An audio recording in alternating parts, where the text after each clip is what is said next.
nigga, I'm stuck in my ways. That's on them, letting cowards fill up they ranks. Goddamn, lost tribes got them following waves. Loyalty a lifestyle, nigga, I'm just saying. Yeah, I'm a saint, no New Orleans, it's going up. Next spot, we at the B&B. I'm turned up, I'll pull up in the SRT. Burning rubber, hey, UPK shit. Look, met her at the club, told her pull up to the lobby. She know I'm in the coat, we're all black, no Illuminati. This my other half shit, I can't move without it. These my motherfucking brothers, yeah, what I'm gonna do without them, yeah. If it's beef, I can't wait to sink my teeth in. Niggas going overboard, they off the deep end. Why you tripping off that hoe? That's some weak shit. Told him put me in the game cause I love defense. Yeah, put me in the game, coach. Fuck you thought, he let his colors fly. He ain't cut, we cut him off. Yeah, bounce out, let my fringes swing. Yeah, I'm a dog, and she say she find me interesting. Yeah, want me to call, put me in the game, coach. Fuck you thought, he let his colors fly. He ain't cut, we cut him off. Ay, bounce out, let my fringes swing. Yeah, I'm a dog, and she say she find me interesting. Yeah, want me to call, I ain't gotta settle, I got options, ma. No, I stand on business, my name not Tazar. I'll pop you with this pocket rock. Feed a nigga shells like a taco truck. Hey, this bitch got sound effects, it go pew pew pew. I ain't tripping on no drink, got bottles in a room. I'm in Durham, North Carolina, bitch, it's 12 a.m. Look at them, they ain't none of us and we ain't them. I told him put me in the game, coach. Fuck you thought, he let his colors fly. He ain't cut, we cut him off. Ay, bounce out, let my fringes swing. Yeah, I'm a dog, she say she find me interesting. Yeah, want me to call, put me in the game, coach. Fuck you thought, he let his colors fly. He ain't cut, we cut him off. Ay, bounce out, let my fringes swing. Yeah, I'm a dog, she say she find me interesting. Want me to call, yeah. UPK shit, man, you already know what it is. It's the 55th annual Passover, man, turn up. We gon' do this shit the UPK way, not the other way. You hear me?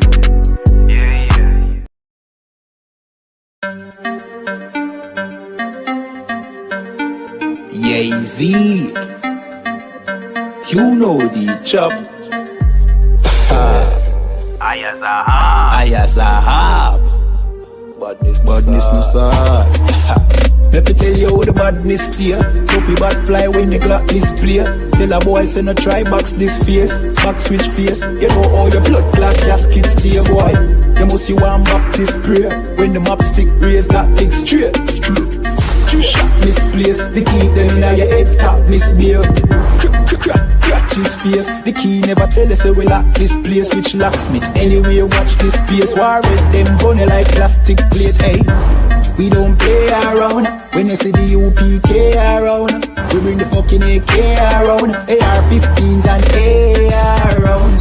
We don't play around. When you see the U.P.K. around, we bring the fucking AK around. AR-15s and AR rounds. We no take drape up, we no take bait up, we no stay up. And when the next day come, we no change up. Man, I ask them brothers, them wake up. Take care, boss boy, head top shake up. So tell a pussy hold down, violate us. No care where you status, where you take up. Every man a killer till miss a dead face you straight up. Great stuff, one Westling bigger than NATO. Man we bust it to NATO. Only man we afraid of, that are the creator, the maker. Hey, we don't play around. When you see the U.P.K. around, we bring the fucking AK around. AR-15s and AR rounds. We don't play around. When you see the U.P.K. around, we bring the fucking AK around. AR-15 and AR rounds. AR-15s and AR rounds. AR-15s and let me tell you how the badness steer. Copy bad fly when the Glock display. Tell a boy say no try box this face. Back switch face. You know how your blood clot casket stay, boy. You must see one Baptist prayer. When the map stick raise that leg straight. Shot misplaced. The teeth them in your head stop misbehave. Crack his face. The key never tell us so we lock this place. Which locksmith anyway watch this space. War with them bunny like plastic plate. We don't play around. When you see the U.P.K. around, we bring the fuck fucking AK around, AR-15s and AR rounds.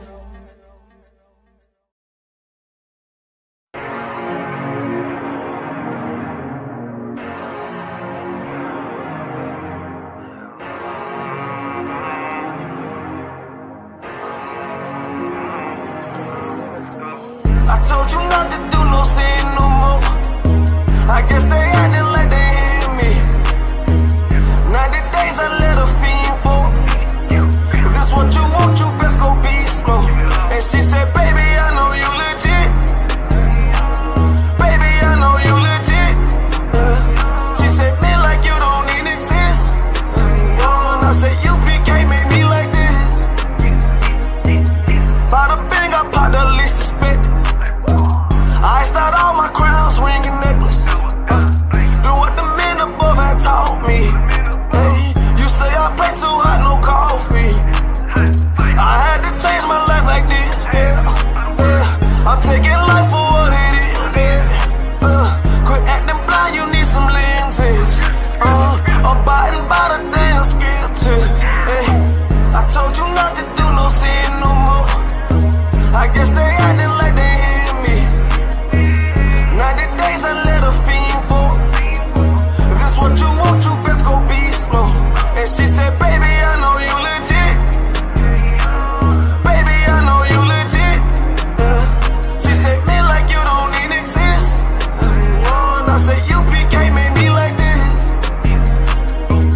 I've been up, I've been up, I've been up, I've been up, I've been up, I've been up, I've been up, I've been up. Quit the fuss, show me love, show me love. I need love. Don't wanna leave me. I'm mixing up my damn problems. I'm mixing out all of that violence. If you with me, we on that fly shit. To all these worldly bastards round us, I say, I told you not to do no sin no more. I guess they acting like they hear me. 90 days I let a fiend for. If this what you want, you best go beast mode. And she said, baby, I know you legit. Baby, I know you legit. She said, me like you don't even exist. And I said, U.P.K made me like this.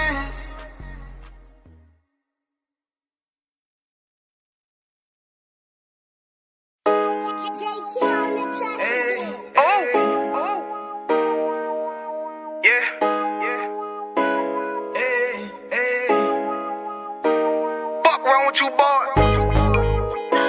You know what time it is, nigga. Better watch how you step in. Yeah. But that was my nigga. Yeah.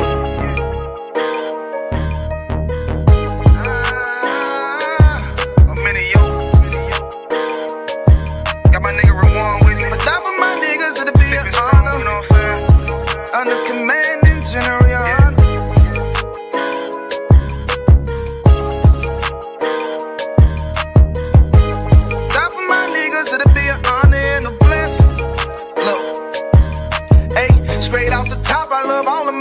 That shit ain't gon' stop till we on top and we ballin', my nigga. We be fly as fuck, you know them bitches be stalking my niggas. That shit'll never change and it's the same with all my niggas. City to city, I should be at home, that's what my ribs say. But bitch, I'm grown, I'm in these streets and closed caption. Niggas know we bout that action. If a nigga play with me, then my Hakim gon' let him have it. Hey, think you the shit, this truth the shit. Nigga play, I let that Ruger hit. Get on them tracks, they be like, who is this? I'm rude with it. Ain't got no manners. All them pussy niggas talking shit. Yeah, I know they can't stand us, but we U.P.K, Louisiana, bitch, that's what I'm reppin'. And my niggas solid number, real ones in my section. If you wanna get down, put your boots on, start steppin'. Brotherhood is a weapon. Brotherhood is a weapon. Better watch how you steppin', cause brotherhood is a weapon. If I die for my niggas, it'll be an honor and a blessing. Better watch how you steppin', cause brotherhood is a weapon.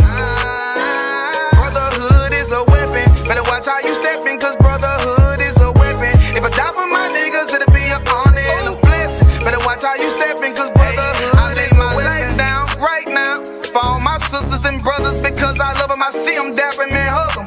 It's amazing to see how well we adapt from the struggle.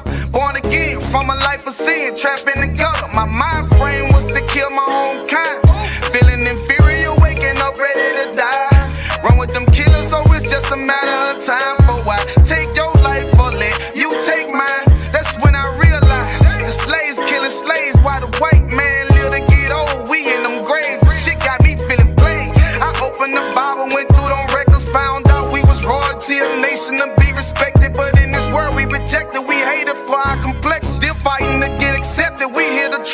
rejected, but love is getting corrected. And all my niggas correct me. The commandments, the foundation we erected. Brotherhood is a weapon. Brotherhood is a weapon. Better watch how you steppin', cause brotherhood is a weapon. If I die for my niggas, it'll be an honor and I'm blessed. Better watch how you steppin', cause brotherhood is a weapon. Brotherhood is a weapon. Better watch how you steppin', cause brotherhood is a weapon. If I die for my niggas, it'll be an honor and I'm blessed. Better watch how you steppin', cause brotherhood is a weapon.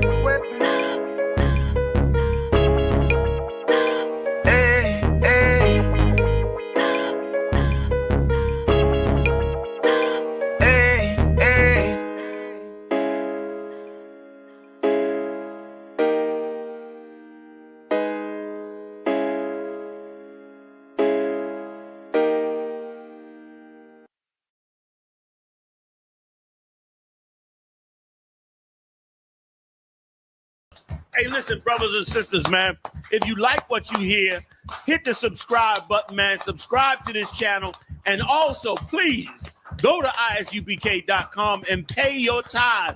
Drop me some cash so we can move around this planet like we need to, man, and do the things we need to do. They're one West. They're one West. They're one West. They're... Just when I think you couldn't possibly be any dumber, you go and do something like this. And totally redeem yourself. Ice raids crazy. Ice raids crazy. You've seen them ice raids lately. Ice raids crazy. They kidnap men and the ladies. Ice raids crazy. And separate them from they babies. Ice raids crazy. Ice raids crazy, tearing up dreams in the night, kicking down doors, flashing light, causing fright. Mama in the kitchen, baby crying in her arms. Agents storm in, yeah, they sounding their alarm. Who the real criminal when they snatching up the meek? Chains on the innocent, silence on the weak. They call it law, but I call it co-abduction. Ripping souls apart, yeah, that's government corruption. Land of the free, man, that's a contradiction. Cause freedom got conditions in this twisted jurisdiction. White man came, took the land, drew borderlines. Now they calling Mexicans illegal, that's another crime. Ice raids crazy, kidnapping in broad daylight. Separating families, that's wrong, it ain't right. Tears on the pavement, kids with no translation. America preach love, but they practice damnation. False news paint black and brown faces as a threat. But we the hardest workers, bleed sweat, living in debt. Building skyscrapers, mowing lawns and serving plates. The same ones they hate keep America great. It's hypocrisy with badges, patriot disguise. Call it national security, but it's genocide. Stolen land, stolen lives, stolen pride. The truth don't hide, it bleeds from the inside. Ice raids crazy. Ice raids crazy. You've seen them ice raids lately. Ice raids crazy. They kidnap men and the ladies. Ice raids crazy. And separate them from they babies. Ice raids crazy. Ice raids crazy, propaganda so sick. Fox News talking lies, playing politics. They say protect the border, but they guarding the ghost. From Tijuana to Texas, it's stolen land coast to coast. You can't deport the people from their native land when your racist flag flew in with a bloody hand. Cages and babies, what kind of nation is that? The cries echo loud, but they turning their backs. If the law is unjust, then justice ain't lawful. A badge on your chest don't make you God fool. They label them illegal, man, that word is obscene. Remember the first these were wigs and they called it the American dream. Ice raids crazy, it's a modern day lynch. History repeats, America don't flinch. Ripping roots from the ground, they call it immigration. It's really reincarnation of colonization. They say we all human, same blood, same beat, but they judge by the border and the color of your feet. No heart, no mercy, no ounce of grace. Just politics and fear in a racist face. From Rio Grande to the California coast, they hunting my people, good people, ghosts of the ghosts. Black and brown unity, we all grew up. If you don't like it, take your dog ass back to Europe. Ice raids crazy. Ice raids crazy. You've seen them ice raids lately. Ice raids crazy. They kidnap men and the ladies. Ice raids crazy. And separate them from they babies. Ice raids crazy. Ice raids crazy. Ice raids crazy. You've seen them ice raids lately. Ice raids crazy. They kidnap men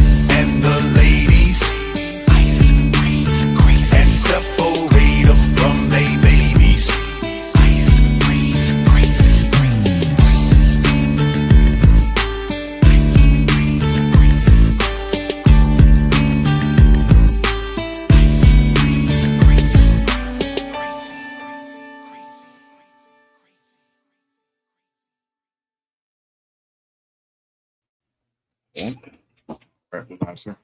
let's work like that. Yabs and Shabaka Thumb. Yashmata Bashim Yasha. Go check the song. It's like went out here. Yabs and Shabaka Thumb. Yashmata Bashim Yasha. Shapadi brother calling y'all. Yo. You good? Yabs and Shabaka Thumb. Yashmata Bashim Yasha. Also, too, Akim, when you're in class, just say it out. Whispering, that's why he ain't hearing nothing. Just say it out. Just say, Salaki, Shapat, don't do that. Just get in the habit of just saying it. Just saying it. Whoever is here is not an asshole. Like, he's seeing what's going on. He's seeing you trying to get the brother's attention. It's not going to be a big deal, all right? I.S.U.P.K. Washington, D.C. law class, scripture breakdown class. We're going to rock it out. I.S.U.P.K. under command and General Yahanna since 1969 when teaching the truth about the Bible. I.S.U.P.K. straight out of Harlem, New York, 1 West 125th Street, Harlem, New York. Teaching the truth about the Bible. The blacks, Hispanics, and Native Indians are the real Jews. The white man is the devil the Bible speaks of. The angels are black, Christ is black, and the future kingdom of heaven belongs to the people who this earth hates today. All right? So we're going to get it in. If we have any questions, I'll take them now. If not, let me know. All right, Isaac, go ahead. Sir, so in the kingdom, when it comes to like death, how would we mourn them? Is there like any special traditions aside from just, the burial? Okay, I got you. Also, to make sure your phones is on vibrate, all right? Okay. Okay, so you asking if in the kingdom if there's any special traditions for mourning? Well, I guess also for like the burial process. Okay, the burial, the I.S.U.P.K. has a burial service. There's a cloth over there on the floor, brother. I don't know if you want to sort it out. All right. The UPK has a burial service. It's headed up by General Hazayan and Captain Zakar. Captain and 10,000 Zakar out of New York. They run the burial service. The school has done many burial services for brothers and sisters in the UPK who have died, and also brothers and sisters who are not part of the UPK but been contacted by family members to do the service. And there's a whole service of it. It's not like your church Christian funeral, right? Even the term funeral comes from, I think, the Greek or the Latin, which means to burn, right? Funeral really means to burn. Funeral doesn't mean to bury. Burial is to what's the proper term for it. And it's our culture to bury. Our culture is not to burn. I would imagine, unless there's some kind of outbreak that needs fire, like the Batman. Right. Y'all don't take my channel, so I just let you all know the gloves is off. The gloves is off right now. I'm saying everything and anything, right? So, but unless there's some kind of outbreak, well, it's a medical thing. Go ahead. It's like, so someone is saying that there's no sound. Testing 1 2 1 2 1 2. Y'all let me know if there's sound. You could check it out on your phones or your devices or whatever. Or if anybody else is in the chat, you'll let me know if there is sound or not. All right. Let me know if there is sound. If you're hearing sound, if you're not hearing sound, let me know. Testing 1 2. It's up on the mics though. Okay. So if there is sound, then whoever is not hearing, it might be just your phones. It might be your phone or your devices.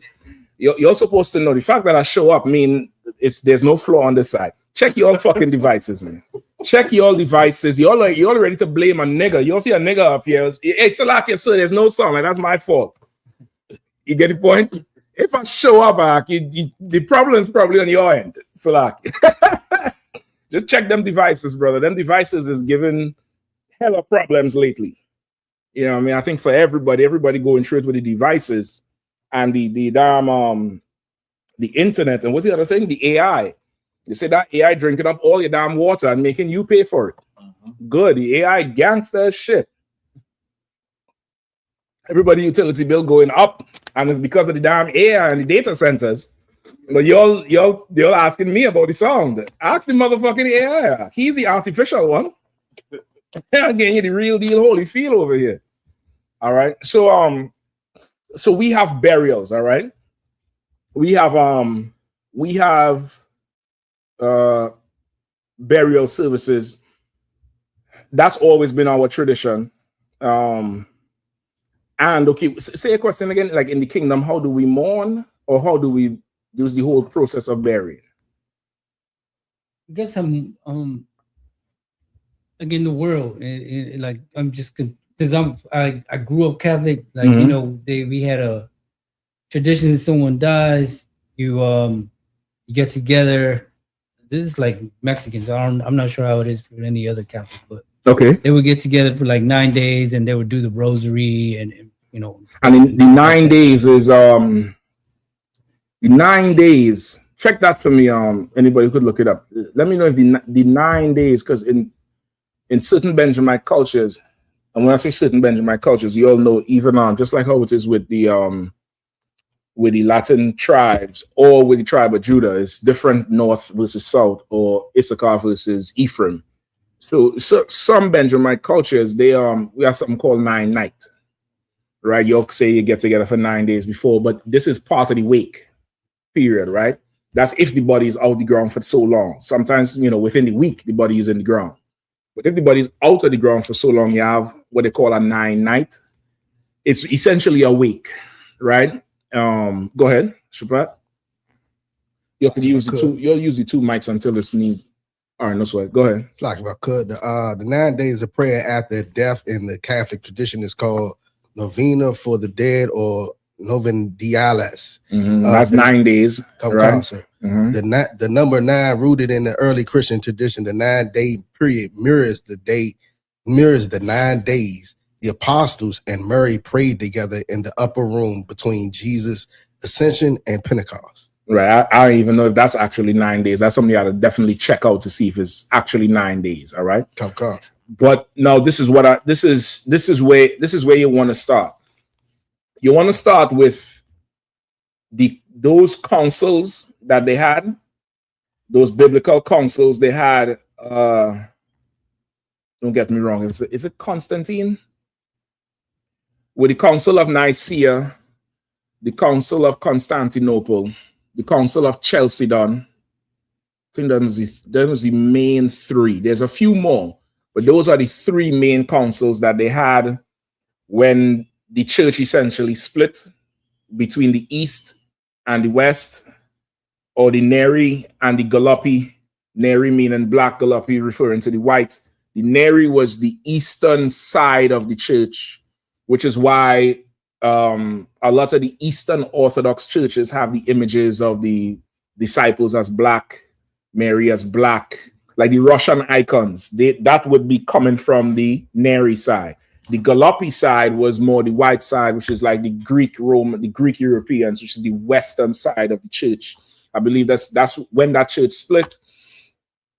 And they're trying to maintain their religion and their hold over the common people. They had these councils of what they would teach as doctrine or dogma to the common people. And it was found that it was a mix of what the church or the Bible taught and what the common people believed in. Because you had to do that in order for the people to accept your Catholicism or your Christianity, right? So what we would have as our customs, like for instance, in the Latin tribes, right? Ephraim does it, Simeon does it, Issachar does it with the days for the dead. What's the other thing that happens? Oh boy, it's around October, it's around Halloween time. Go ahead. I forget the name of it. Is it called the Day of the Dead? Something like that? That's Issachar's own, but the church has a festival, not festival, it's like a high holy day, it's a day. It's like right after Halloween. Yep, check this again out, please. Cap, I'll call you right back. I'll call you I'll talk to you after. All right, no sweat. You have to shut up. It's All Saints Day or All Souls Day, right? Yeah, you've heard of that before, right? Oh, that's also worshiping of the dead. It happens right around Halloween time because Halloween was Sam. Let's plug it in to make sure it's all the way plugged in. It doesn't seem to be all the way plugged in. Okay, or this is the wrong one. This could be the wrong one that has a short. That anytime you touch the wire is okay. Just make sure, because the other day I came in, I saw these on the side up on that table. Okay, kind of. You understand? It could have been it was mixed up. You get what I'm saying? So we just double check it and see, because I don't know if hitting the table, I don't know what it is. All right, but we'll work that out. Right. So Samhain or Samhain's Day is where you get the Halloween from, right? And that comes from the pagan custom of what's up? I don't think you need to do all of that right now. All right, I appreciate that. All right. It comes from that pagan culture of almost like worshiping the dead, but you're maintaining the dead or the spirit of the dead for whatever pagan reasons, where they would leave gifts out or food, and people would dress up like the dead and say the spirits is wandering and you don't want to vex the spirits. And of course, from that, the Christians have the All Souls Day, where the very day after Samhain's Day or Samhain's Day, they have All Saints Day, where they go and light a candle for a loved one who died. All them churches, not the modern day church or the Pentecostal, those Pentecost church would be a modern, extra vibey churches. The more Catholic church, Orthodox churches, they do it where they have a ton of candles in the church all over the place. Even graveyards, you'd see people going and putting a candle on the tombstone, right? On top of the tombstone. Sometimes they do it throughout the year, but I know on this All Saints Day, All Souls Day, November, I believe it's November 1st. It's a common tradition, but that's one of the things that was married in with the councils. You get me? Now you have also, so like, you might have to cut this fan back. I'm wondering why the fuck I'm under here springing water like a damn waterfall. It's a little bit less. Yeah, that's the wall. That might be too. Let me try that and see. All right. In addition to that, you had the whole thing with the Trinity that was decided in those councils. The doctrine of the Trinity, the virgin birth. The doctrine of the virgin birth was also decided in those councils. I believe a few others. All right. So you would see a lot of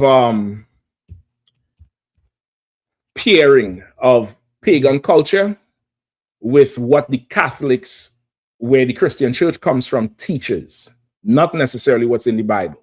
You get the point? Now, biblically, we don't have a tradition of wake, but how we are a social people. If you notice, Israelites, we are a very social people.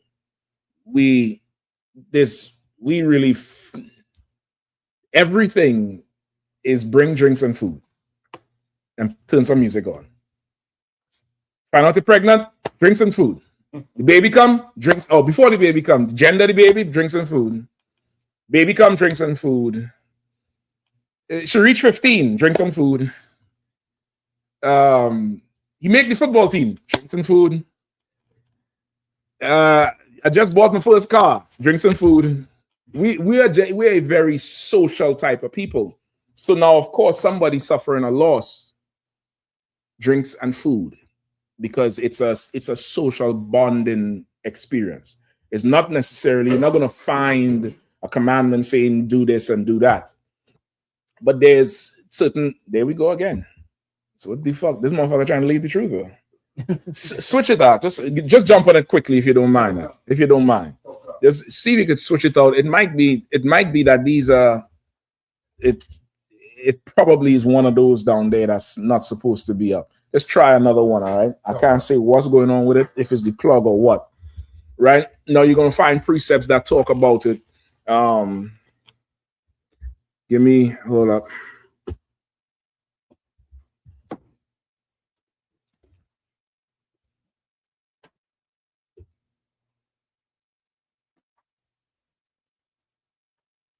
While you're getting that, here's a question on topic, sir. Mm-hmm. Young man Chris from Judah says, Slaga, sir, if I may piggyback off the brother's question, would the Day of the Dead be a part of the 9 days?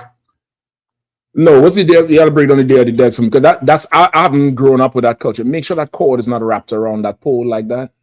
You see how it's wrapped around the pole? If you ever work with tools, that is the worst thing to do. You know what I mean? It's better like that, brother. All right. And just before you even put it up, just test it out. Just test it out. You know how to tighten that thing so it doesn't move? All right. Sort that thing out on that table over right behind you before you even put it up. All right.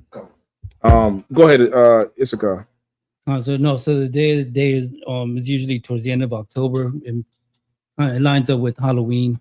Things probably a day before. And it's just a day where we leave out drinks. Try another one. That's like not some it. Right? tequila, some sweet bread, and we put up pictures of our past. The people who passed, relatives who passed. So that would be the Day of the Dead. That would be what the Christians have as All Saints Day or All Souls Day. Do you all light candles for the Day of the Dead as well? We would go to the cemetery and go to the cemetery, put candles, flowers, talk to the person.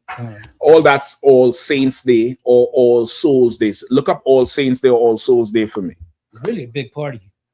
That's again, now it's not biblical, but because we are the children of the Lord, we take things that are common and we make them special, when really it's because of our flavor these things gain prominence and gain popularity, if you understand what I'm saying. All right, go ahead. No, but in the meantime, here in the US, all they do really is dress up monsters. Well, that's because of the Halloween. You get the point? It's not working. All right, no, so just give me one of them and let's see how best we go. Just be prepared to just adjust it if it does. All right. We just had to work that whole thing out. Don't wrap that cord around like that, brother. We just talked about it. All right. To water to it. All right. Just give me one of them, line it up, and we rock with it. We probably had to work with one with a battery or something. Yeah, we good. It's on. All right, to water. All right. And that's because of Halloween ain't what it used to be. We out again here. God damn. This is a wild one here, boy. It's trying to send a message or something. You got to figure out a way it's shortened.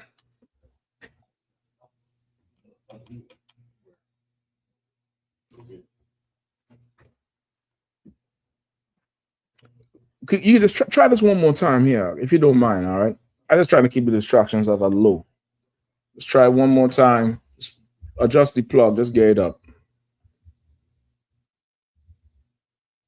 Does it work? You want to mess with something? Right. So Halloween now is marketed a certain way. All right. It's out again. Try it one more time. What did you touch for it to come on? Give me another one now. The one you had up here first seemed to hold on more. I'm not too sure. But Halloween is marketed heavily. And it's marketed initially Halloween was marketed with the kids. Now Halloween is a adult thing. And now Halloween is no longer dressing up like a dead person, which is where the scary monsters come from. And it's now just dressing up. You could be a sports player. You could be this, but it's all marketing to bring the paganism together with the religion. You get the point? Go ahead. And I have some with All Saints Day and All Souls Day. All Saints Day is November 1st. All Souls Day is November 2nd. And let's see if it works. You could get the other one ready in the meantime, right? All Saints Day is November 1st. And All Souls Day is November 2nd. What the fuck is the difference? The first is for the saints, remembering the saints, and then the second is for the rest of the souls, the people who is not saints. Who believe, kind of who just believe. Yeah, that sounds like some white. Even in death, the white man gonna segregate your dumb ass. In death, he gonna segregate your ass. That's really what the hell that is. The first is for the nobles, which is the saints, and the second is for you people who couldn't afford to pay to become a saint because you wasn't Mother Teresa or St. Francis of Assisi, or wherever else. You get the point? But it's all with the whole thing with death, which comes from just marrying what the church teaches with the pagan religion, pagan customs. All right. So now with hold on. Okay, give me Ecclesiastes 7. Ecclesiastes 7, you could start at maybe 1. All of a sudden, there's some mad people. Say again? People are mad. Oh, yeah, it's the title. It's the title, but don't be mad with me. Don't be mad with me. I didn't say she folded. I didn't say she choked and she folded like an umbrella. Trump is a frat boy. Trump is a frat boy. No, like that is some fraternity shit to say. That's some, drinking beer from a keg upside down, beer back type shit to say. She folded. And what you say? She choked. She folded like an umbrella. You all know what I'm talking about. Trump said this about Judge Pirro. Judge Pirro is the U.S. Attorney General for DC. And this is the one who he put in there to, drive home law and order in DC, right? You all remember they was prosecuting this former Olympian for damaging the pool. Trump said he was running a razor blade across. He ripped 18 feet or something like that, or 18 meters, some shit like that. Some long ass thing he ripped out of the pool when the damn devil just went down there and touched the water and pulled up a piece that was floating. So Judge Pirro is prosecuting the case as the Attorney General. I believe that's what her title is. Somebody could look it up to be sure. And on Monday, she went to the White House with the trolley they hold, like lawyers with the box.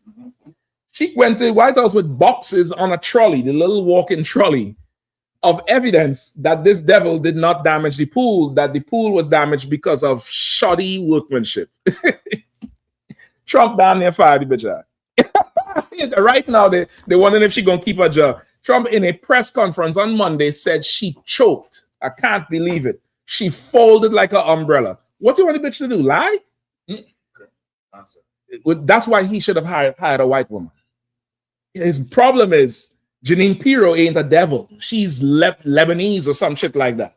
There's a limit to her, devilishness, if you want to call that. If he wanted a full-blown devil, he needed to get one of them blonde-haired, blue-eyed women up in there. You get the point? That's where he really needed to get up in there. And we got the proof that that's what would have worked. A straight-up Becky would have went in there and said, yes, he scuba dived and he scraped the shit. He did it with his eyes. He sneezed in the water and the germs made the algae grow. He don't want to hear evidence that this devil innocent.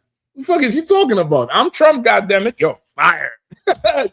Yeah. So they're big mad about that shit. I couldn't give a damn. Be mad. Be mad. Just know how many months till November. How many months till November? Yeah, 3 months. Wyclef had a song say, I'll be gone till November. You motherfuckers gonna be gone after November the way y'all going. The rate y'all going at. I think November gonna be your last free month on this earth. Because boy, save Bibi Netanyahu or a nuclear bomb, I think y'all might be in chains come November. Go ahead. I don't know if I mentioned it, but I think I posted it.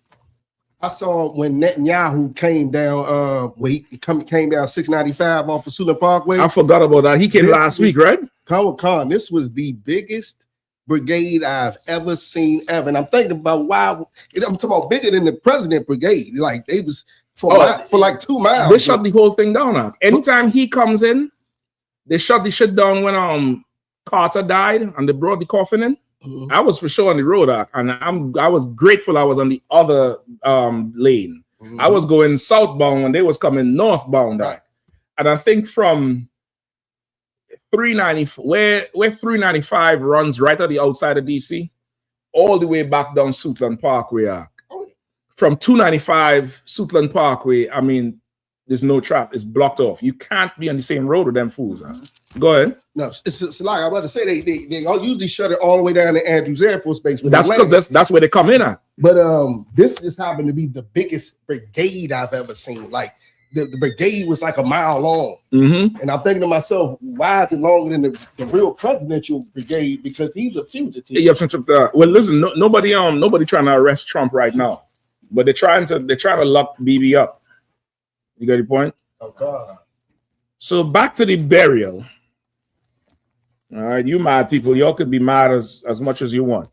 I need to start a damn channel since they're so mad with it. They could pay to come on and say shit to me. I'll just sit there all day long and y'all just pay to talk shit.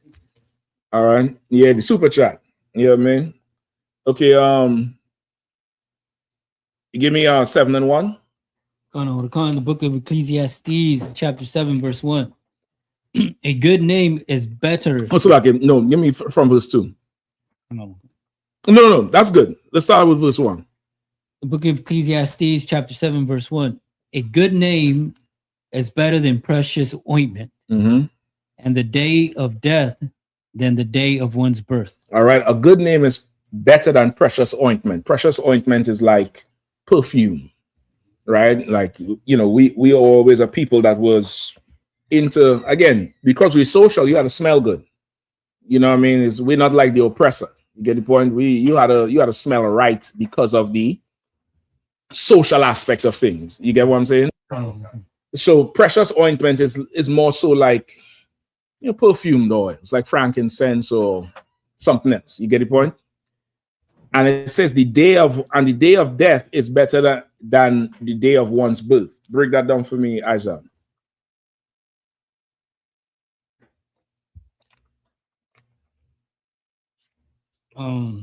Because when the day of your death, people remember you. Everybody coming and say how much they loved you. That they just only remembered when you died. You get the point? When the day you die, people gonna come together. People gonna come together more. So now you looking at our culture, is because of how social we are. You'll get knocks on the door from people who probably would not normally knock on your door.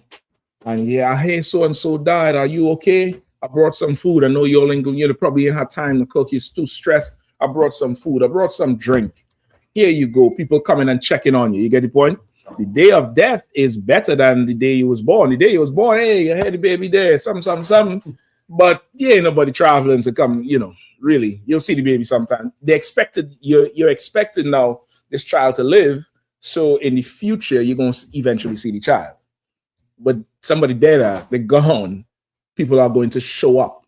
People are going to come because it's just a normal, healthy social construct we have. Now, to put it to an exact tradition of 9 days and this and that, those exact things, that's not our culture. That comes from the heathen and pagan culture. You get the point? Is there any more? Hold on. Yeah, keep going. Verse 2. Verse 2. It is better to go to the house of mourning than to go to the house of feasting. For that is in the end of all men, and the living will lay it to his heart. Right? Read that one more time. It is better to go to the house of mourning than to go to the house of feasting. Okay. For that is the end of all men, and the living will lay it to his heart. All right, break that down for me.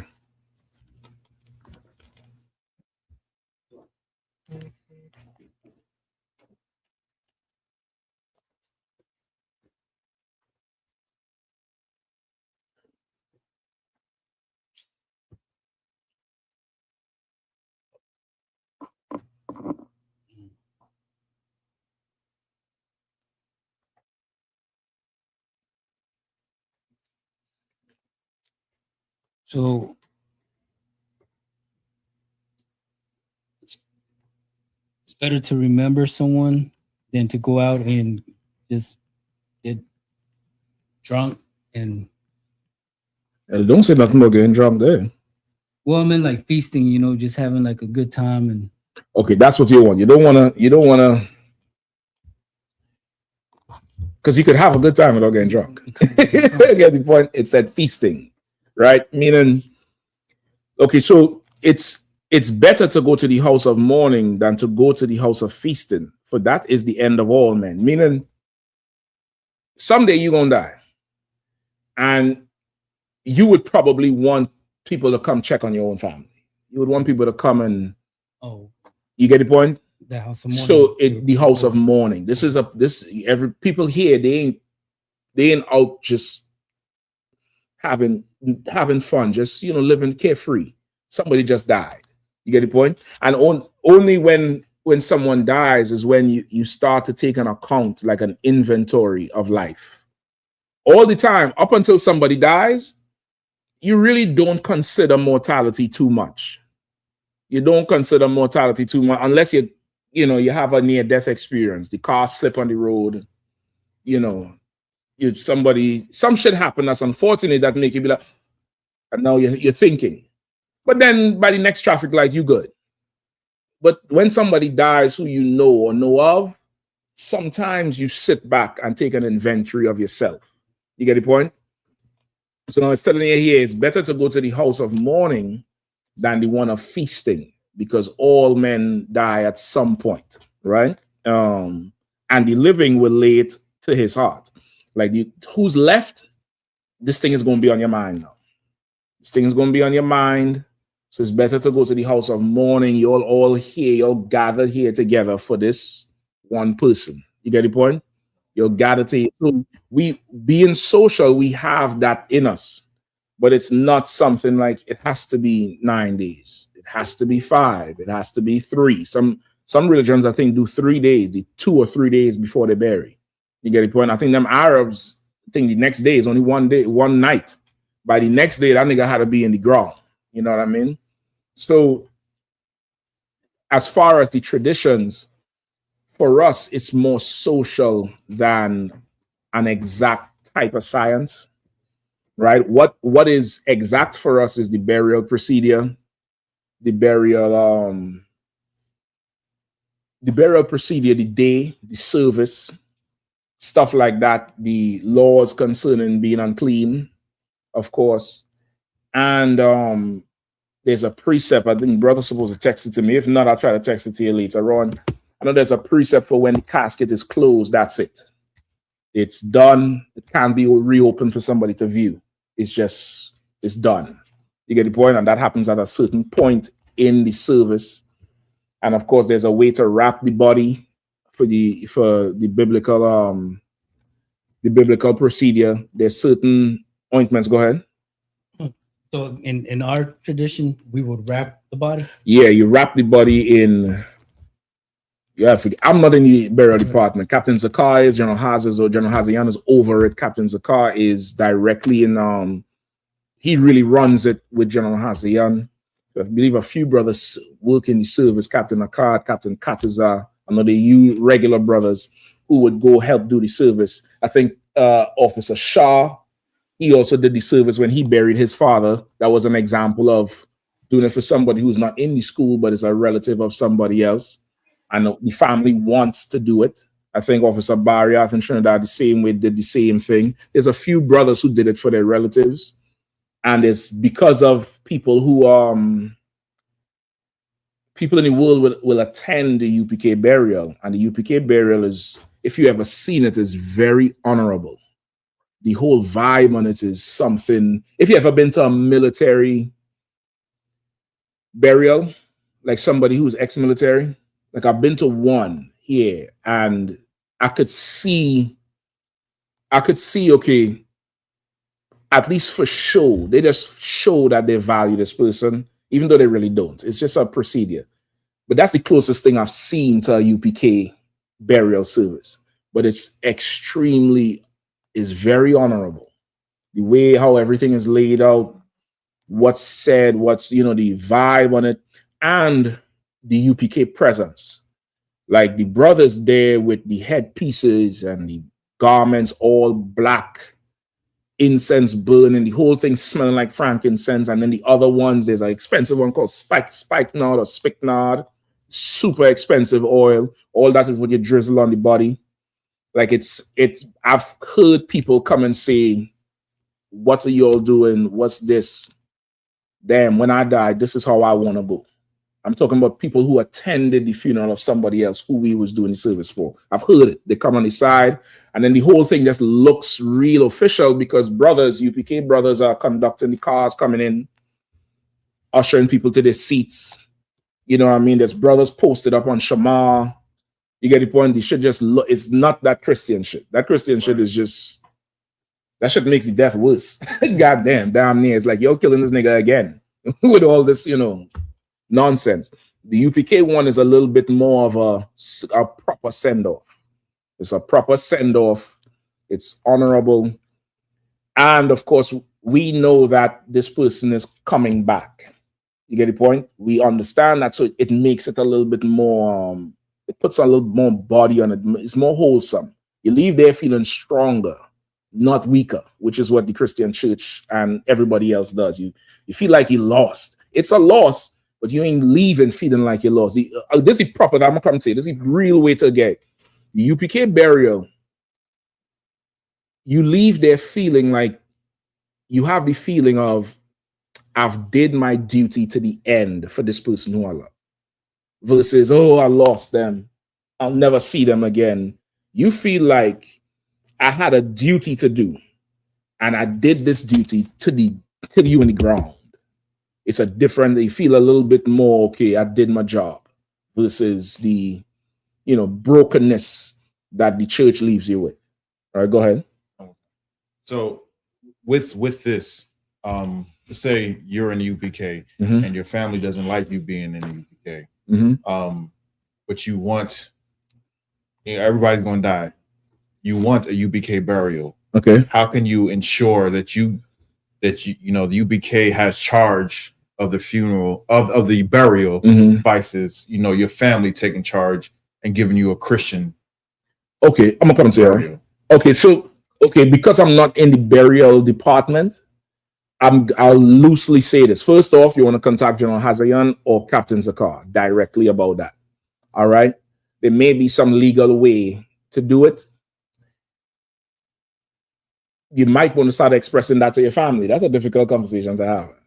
It's like, you know, well, when I die, nigga, what, you sick? That's what they're gonna come with. What's all this death talk about? You know what I mean? It might worry them some more. I don't know.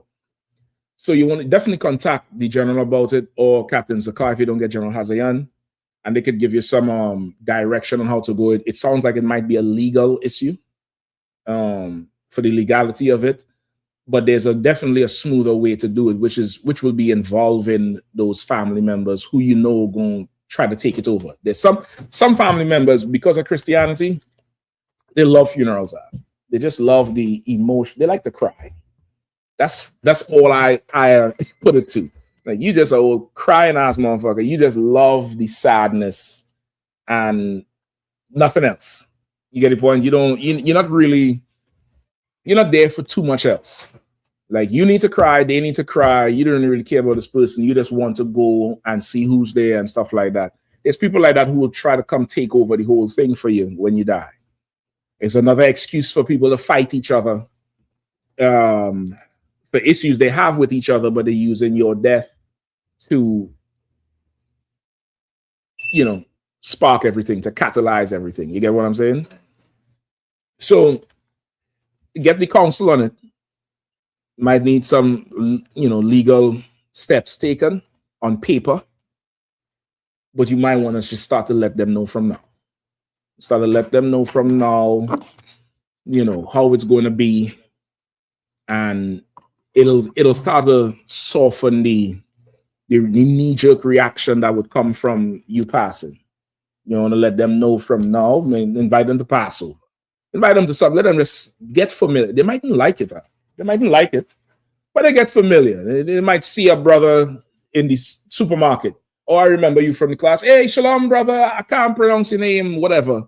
They just you want to ease them already into the fact that they're not going to have control over that stage of, you know, the end of your life. If you understand what I'm saying, you probably want to do that. But specifically, anybody who's concerned about it, just get with General Hazayan or Captain Zakar about, you know, how you want to be buried in the event that you pass before Christ returns. You get the point? When Christ returns, you know, you're going to get buried how he say get buried. There ain't going to be no ifs, ands, buts, maybes about it. But before that, if it is you're concerned about it, just get some counsel on it. But it's definitely something you want to plan for, just like you would plan for if you have a child in the truth. You might come into the truth and you plan to have children. You might be like, well, I want my children to have a Hebrew name. I want them to get anointed. If you have a male child, you want them to get circumcised. You get the point? You're trying to keep the culture. How would you go about doing that? You're going to have to say that up front with whoever else is there. You know, you don't want to just blindside somebody with something. You get the point? You're going to get more fight like that. You just want to introduce it to them early on, make the talk, stuff like that. But for sure with the burial, get with the burial department about it. All right. We good? I think there's one more here, right? Isaiah, give me on verse 4. No, you can read 3. You can read 3 into 4. Book of Ecclesiastes, chapter 7, verse 3. Mm-hmm. Sorrow is better than laughter, for by the sadness of the countenance, the heart is made better. Mm-hmm. So sorrow is better than laughter, right? Like your countenance is made better because of the experience. Because you're there with somebody suffering, it does something for your character. You understand? Like there's some people could go through life as long as life is good. But when life is rough, some people can't go through it. They can't carry on with it. And then it's hard to find people who will join in with it being rough with you. You get the point? It's telling you here, this is the reason why it's better to go to the house of mourning than to the house of feasting or festivities, because these motherfuckers ain't going to stick around. You get the point? Go ahead. Verse 4. The heart of the wise is in the house of mourning, but the heart of the fools is in the house of mirth. Right? So no, this is just giving you overall guidance on what you should choose to do, because most people will not choose the hard road. Right? So this is in general letting you know how you should be, what you should look to, what you should esteem. But based on your question about death, this is about mourning. You get the point? And it's good to go to the house of mourning. It's better to be in, with the people who in mourning, who are sad, than anywhere else. You might have somewhere else to go. Death is untimely. You get the point? You might be planning to go on vacation. Somebody come and die. That vacation may just have to chill, right or wrong. You might lose some money. You might lose some money, right or wrong. You might lose some money on that vacation because this person died. What you going to do? Be mad at them for dying? You get the point? This is just, it's just an inopportune time. But here you could see, okay, it's saying go to the house of mourning. Be with the person who is mourning. We are people who social, so just expect it with us, whatever tribe it's in. There's some things across the tribes, it's universal. And death, we treat it all the same. You go to a wake, there's music playing, and some people crying, some people laughing, some people laughing and crying. People bringing food, the kids there asking questions. I'm coming to you. There's drinks coming. You get the point? Because we're social, but we also have this in our spirit, going to the house of mourning. You understand what I'm saying? So we don't have a set date and time. So this person die until they get into the ground. Just expect visitors. Expect people to come visit. People will come by and say, okay, I just wanted to drop this off. You all right? How you doing? And they'll read on you by the door, because sometimes some people want to be left alone. And then other times, some people do not want to be left alone. They may not say it, but you just have to come and sit there in the room. You don't have to talk. You just have to be there. Notice they might need some water. Notice they might need some food. You get the point? We're social. Just remember that we are social people. Go ahead, Shepard. Like I said, I had missed some of it. Did you ever mention my question, can you put it in your will? They like legally have to go Okay, by that. well, again, I don't want to speak on that because I'm not part of that department. Okay.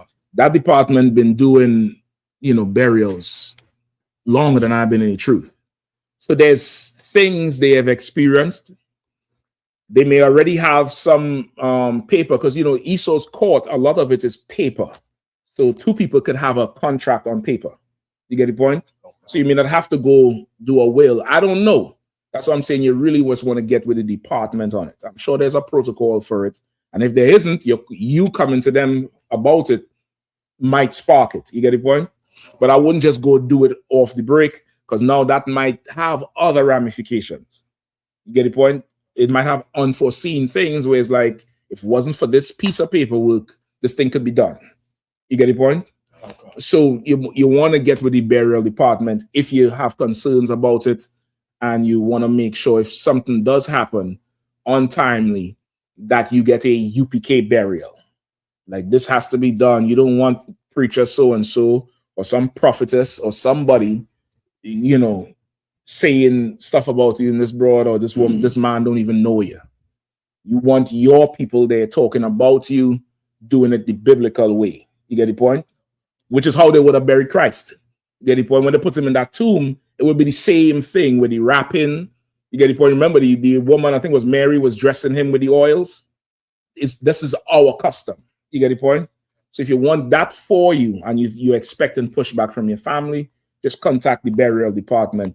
You're going to get a whole, step 1, 2, 3, all the way down to the grave of how to make that happen if that happens before Christ returns. You get the point? No sweat, brother. No sweat. We good to go? Oh, no, I believe that's it. I think I had one more precept for you. Hold on. Burying. It might come back to me. I think I had another precept about burying for you. All right. And if I get that one from this brother, Captain Zakar in the burial department, he was telling me about it where there's a precept that says once that casket is closed, it's done. It's done. You can't disturb this person's rest after that. You get the point? And this is not, I don't want to say for show, but this is part of how we do it. We all know that person's not there. When somebody dies, their spirit goes to the Lord. They're not in that body anymore. That body is just a vehicle that they drove while they was on earth. They're not there. You doing this to honor them, but they're not there. You get the point? And that's it. You good? Come. All right. Go ahead. Question. So how do I? Okay, so let's say you have something on your mind, and you wanted to do something, right? Whether it be go back to school or start a new trade or do something. How do you know that it's the Most High wanting you to go in that direction, or just Satan just trying to trick you and do something different? Okay. First off, this is for anybody. Okay, so you want to know if you have an idea to do something, whether it's to go to college, start a business, leave your slavery currently, whatever. You want to know if this is the Lord's will or if this is Satan, right? So, okay, this is for everybody with everything. Give me in the Apocrypha about counsel. All right. This is how you want to approach life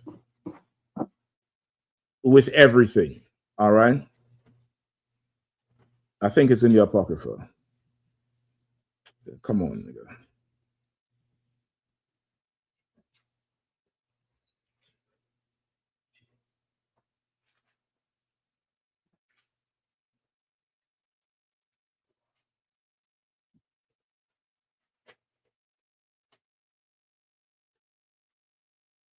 Is it in the Apocrypha? All right, give me first Tobit 4:18.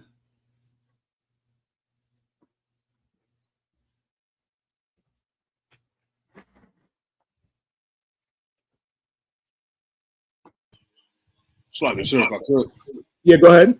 I got Proverbs 19 and 20. Let me hear that. It's the book of Proverbs, chapter 19, verse 20.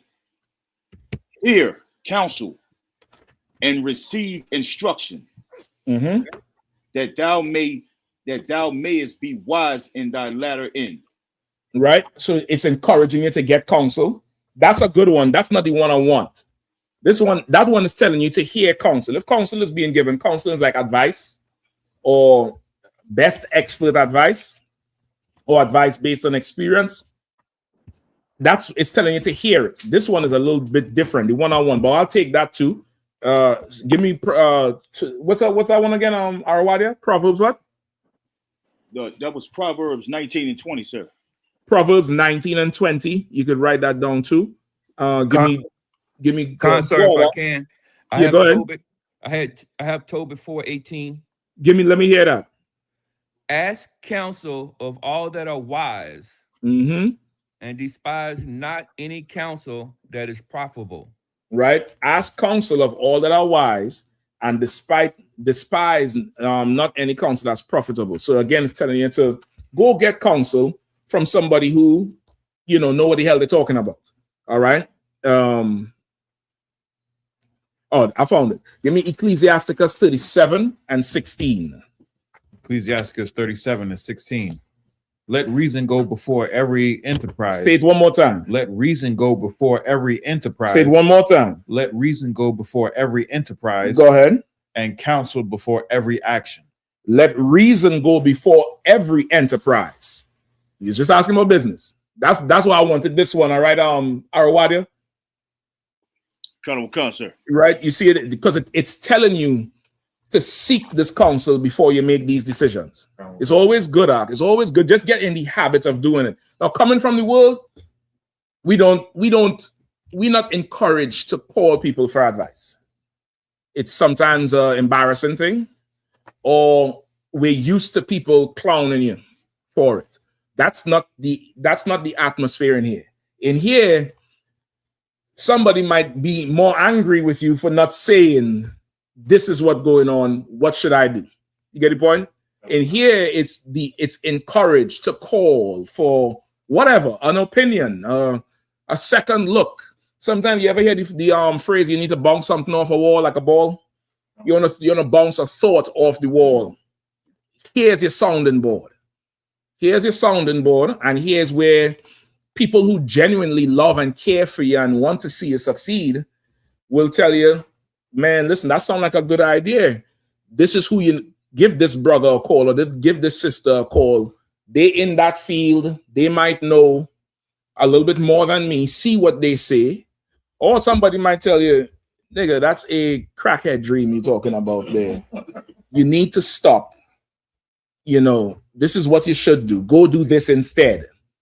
And that's why I tell you, don't despise good counsel, because we are a people, we also get caught up in our feelings, and we might feel we have the most potential. All we just need is to get out of there and let people see the skill you have, and you could go do it. Just don't call and ask for no rent when your business ain't making no money. You get the point? Because the counsel was, this is probably not your gift. Your gift is somewhere else. You get the point? So you want to seek counsel. Read it one more time. Okay. This is Ecclesiasticus 37 and 16. Let reason go before every enterprise, and counsel before every action. Okay, give me hold on. Skip up.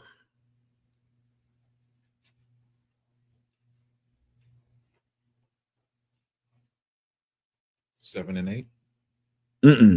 What verse? Verse 7 and verse 8, sir. Okay, that goes just more into getting counsel. Hold on. 13. Hold on. No. 14. Give me from 14 on down. Ecclesiasticus 37 and 14. For a man's mind is sometime wont to tell him more than 7 watchmen that sit above in a high tower. No, this is not won't. This is like want. Like a desire. But this is like Old English. Right? Go ahead, read it one more time. For a man's mind is sometimes want to tell him more than 7 watchmen that sit above in a high tower. And above all this pray to the Most High that he will direct thy path in truth. Go ahead. Let reason go before every enterprise and counsel before every action. So now it's putting it together. It's saying sometimes your mind will tell you more than 7 watchmen on a high tower. Now that's saying a lot. If you understand that shit, you understand that this is talking to black people about black people. Because you know so much, because, you know, you could see more than 7 men on the highest. Think about if you stood on top of the monument in DC. Think about what all you could see. Everything you could see. You could probably see road closures. You could see, you know, you could see the whole city from up there. And imagine a man on the ground who can't see past around the corner. Telling you of the whole plan and what you should do when you could see this shit ain't gonna work because you up there. Now your mind is telling you more than 7 men who all over the place watching that, coming together with all these information. You'll be like, nah, we should go left. When they all telling you you shouldn't go left. Sometimes your mind will do that. Your mind will tell you a ton of shit that you shouldn't listen to. Sometimes you should listen. You want to pray and ask the Lord to show you what's true. Remember, the precept says what? The heart is deceitful above everything. That's in Proverbs. Your mind is deceitful. Your mind, you cannot trust your mind. You're a dummy if you trust your mind. Because you will never tell yourself you're wrong. How many people ever told themselves they're wrong? You're wrong. You're lying right now. You're wrong right now. You're wrong right now. You've never told yourself you was wrong. You're always right. I'm right about this. I'm right about that. I was right. I ain't see nothing wrong with my actions. But when somebody tells you you're wrong, how does that feel? How does that feel? Oh, you're being honest. It feels like shit. I'll say it. It doesn't feel good. But if you're wise, you wouldn't refuse good counsel. Sometimes you need to hear about yourself. How would you feel if you look in a mirror and the mirror is not showing you you? What would you do to that mirror? You toss that shit because it's lying to you, right? That's you with yourself. You prefer lie to yourself than hear the truth. You want to, and okay, this is a muscle you're going to have to exercise. Coming from the world, we've all been reared up to only appreciate feeling good. We've all been reared up to just love compliments and you so negative and go here with that bad vibe. And sometimes you need to hear that shit so you could straighten up, so you could change, so you could be better. You get the point? You want to embrace that because in here you're gonna get good and bad. You're gonna get cut with a sword, and somebody's gonna sew you back up. You get the point? But it's necessary. It's absolutely necessary. You would never go to a doctor that just tell you, you're fine, you're strong, you're healthy, good bill of health.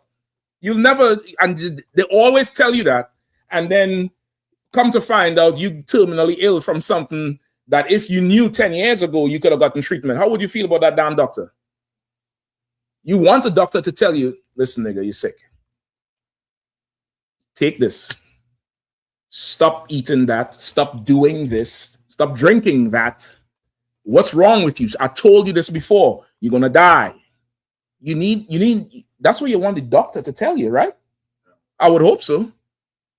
We don't go to the doctor anyway. I wonder why. I wonder why. A nigga ain't taking the car to the mechanic. Once the car's starting, we going. The Lord is with me. Take the bitch to the mechanic, man. Let them see what's wrong with it. Pay the money, fix. You get the point? You want to embrace that thing because you're not in the world anymore. If you're in the truth, you're in the truth. And sometimes the truth don't sound good, but that don't mean it's not the truth anymore because you hurt. Sometimes you need to hurt. It's just part of life. Sometimes you're going to need to hurt. You're going to need to be in an uncomfortable situation. Sometimes you just, what the hell? But this is part of it. You get the point? So with that now, you want to definitely don't just listen to yourself. Do your research, put shit down on paper. That's how you know when a nigga's serious.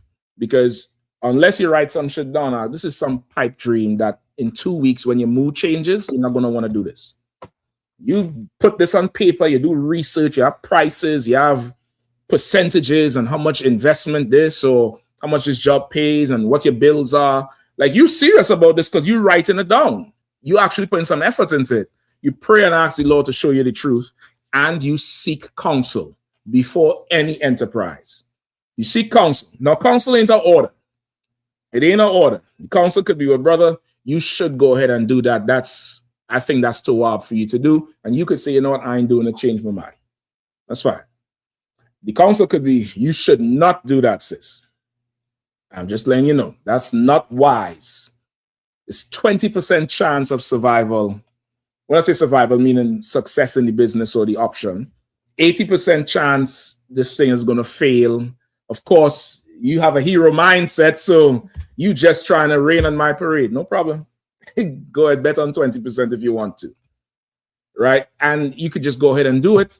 Counsel is counsel. It's advice. You don't have to take it. But you want to hear from somebody who probably did this thing before. Probably. They may have. You may not know they did it before. Guess why? Who knows why? Who knows why you may not know this person did it before? Even though this person, you know, they have a lot of advice. But because it might have failed. Yeah, because it failed. That's why you don't know they did it. That's why they're telling you, I ain't too sure that it won't work.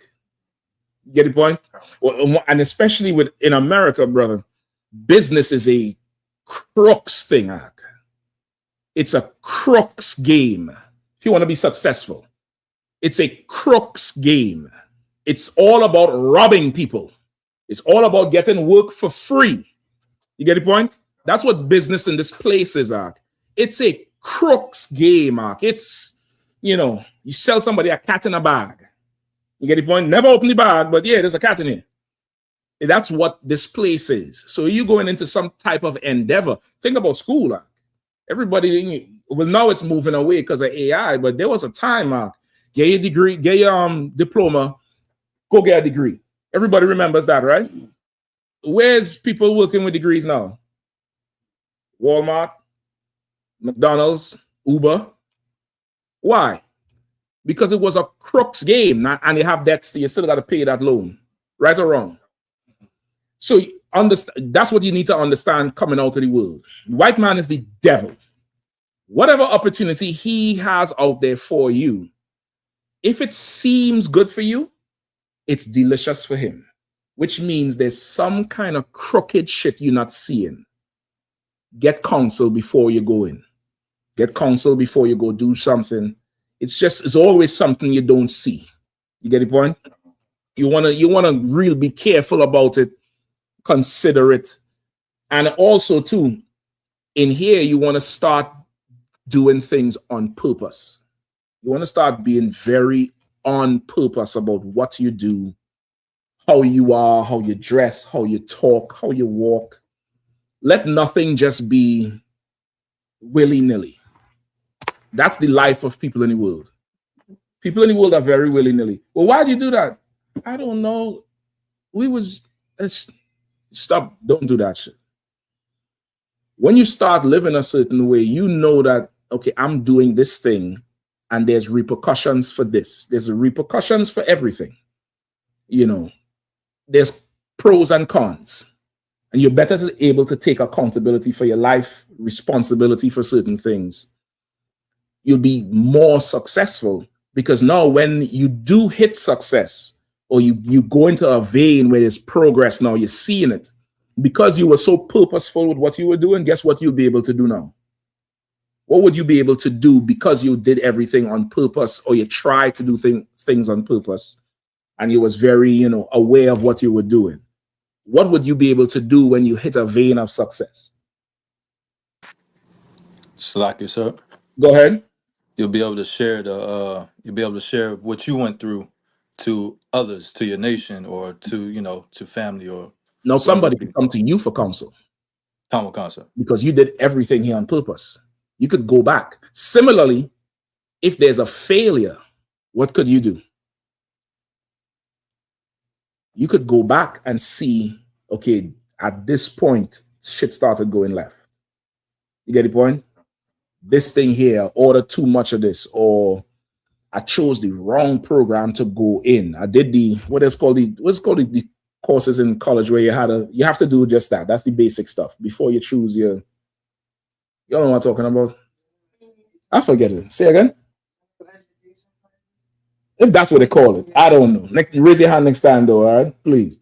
But I don't know what they call it. But there's something everybody has to do, and then you could choose which direction you want to go in. You might be in there doing this, and you had a mind to go into veterinarian or whatever. And then it come to find out these vets ain't making that money you thought. You thought that the Instagram vet was making good money. That vet ain't making no good money. She just making shit look good, but she ain't making no good money. You come to find out that you need to go into, I don't know, nursing or shit. Who the hell knows? Whatever it is, you might need to change and pivot. But because you did things so on purpose and you was accountable and you're watching everything, you're a little bit more wise to everything now. You get the point? And a mistake or a failure is not so catastrophic because now you could learn from it. You understand? You could learn from this thing. You could rebound. You could go here. You could, all right, go back to this point and launch from here and go somewhere else. Long story short, you want to just get the counsel. You want to get counsel. Now, this is the other thing. Not every single thing is the Lord wants you to do this or Satan wants you to do that. Because if that's the case, then it's a decision, it's a debate to go outside. Does the Lord want me to go outside today, or is Satan waiting for me outside the door? Nigga, just go outside. Don't get high. Don't pop no horse. You don't eat crab, shrimp, and lobster. That's that. You get the point? There's a basic thing you could do that you know what the Lord wants you to do. And knowing what the Lord wants you to do, you know wherever you are. If you're in prison, that's what you're doing. You get the point? Now, for something more specific like that, like a life-changing thing or something you want to go do, just get some counsel with it. Those things are less about if it's the Lord's will or Satan's will, more so of if this is wise or unwise for you. You get the point? Okay. It's more about that than the other thing. All right? Anything else? So, do you want to do that thing we talked about? I'm not sure we have some time. We may not have the time. We could skip again. All right, Go ahead. And there's a question from Cora Lacombe. Says, Shalom, Lord Christ, sir. Can I get a breakdown on the scripture, sir? Psalms 8 and 4. What does it mean by what is man, sir, the water? No, sir. Psalms 8 and 4. Okay.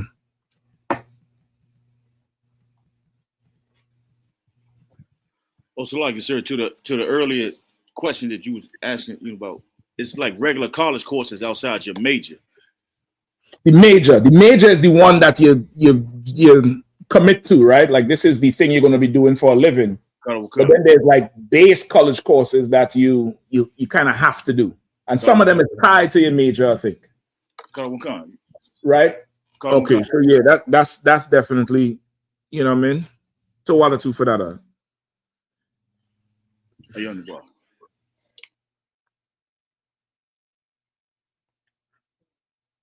Shalom Shoktam. Gibson Shoktam, what's going on, Cap? The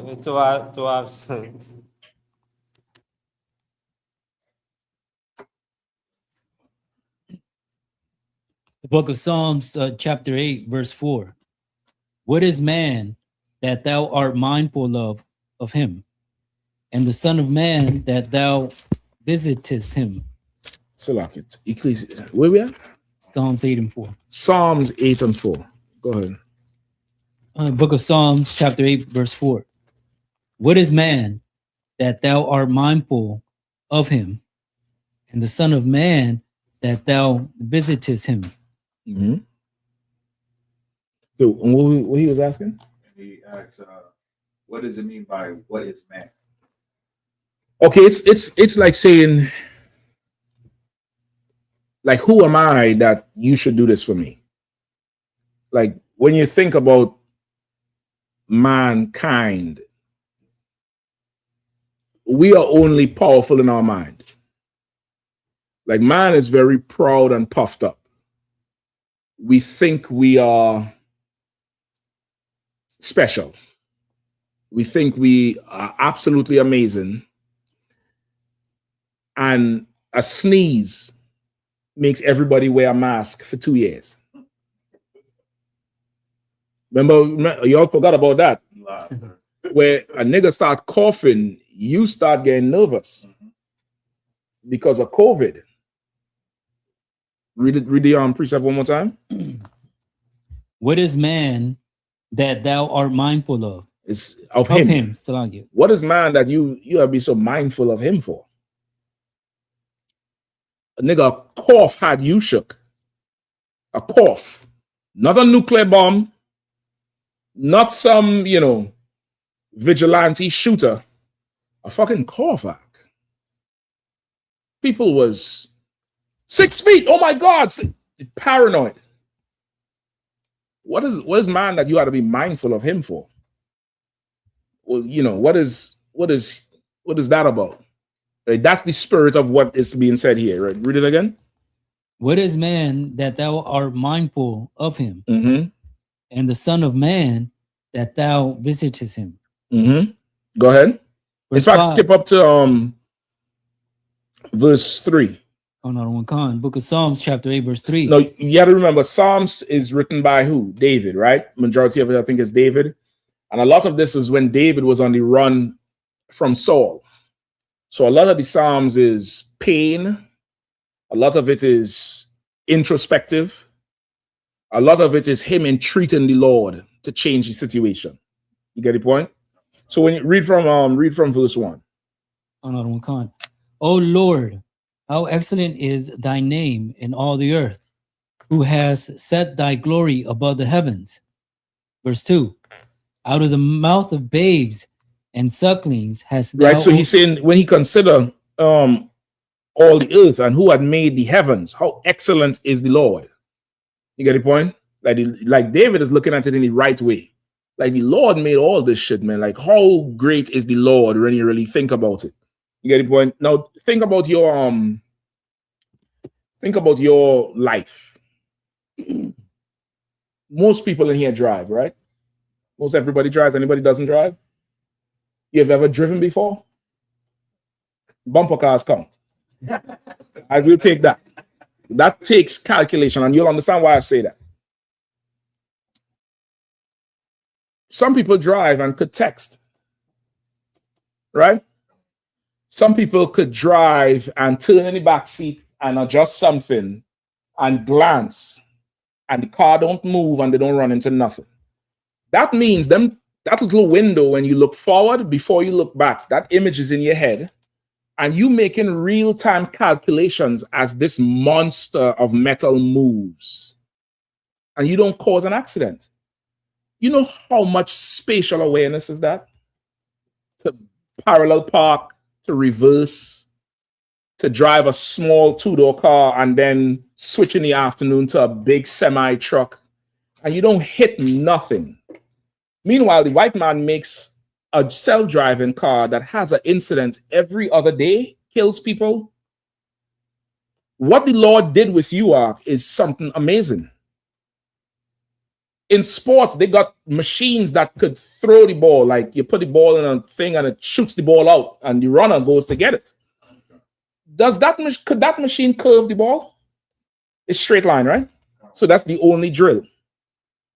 But this quarterback, he could shift and throw into a space where the ball is moving and it bends to meet you where, you know how much calculation you do in that 5 seconds of getting it, stepping back, fake, slide this way, see everybody moving and pick that gap and know that them hands going to be right there at the right height, the right speed, everything. Brother, the Lord is amazing. But you wouldn't understand that if you're on a slave every day, stuck paying bills, right?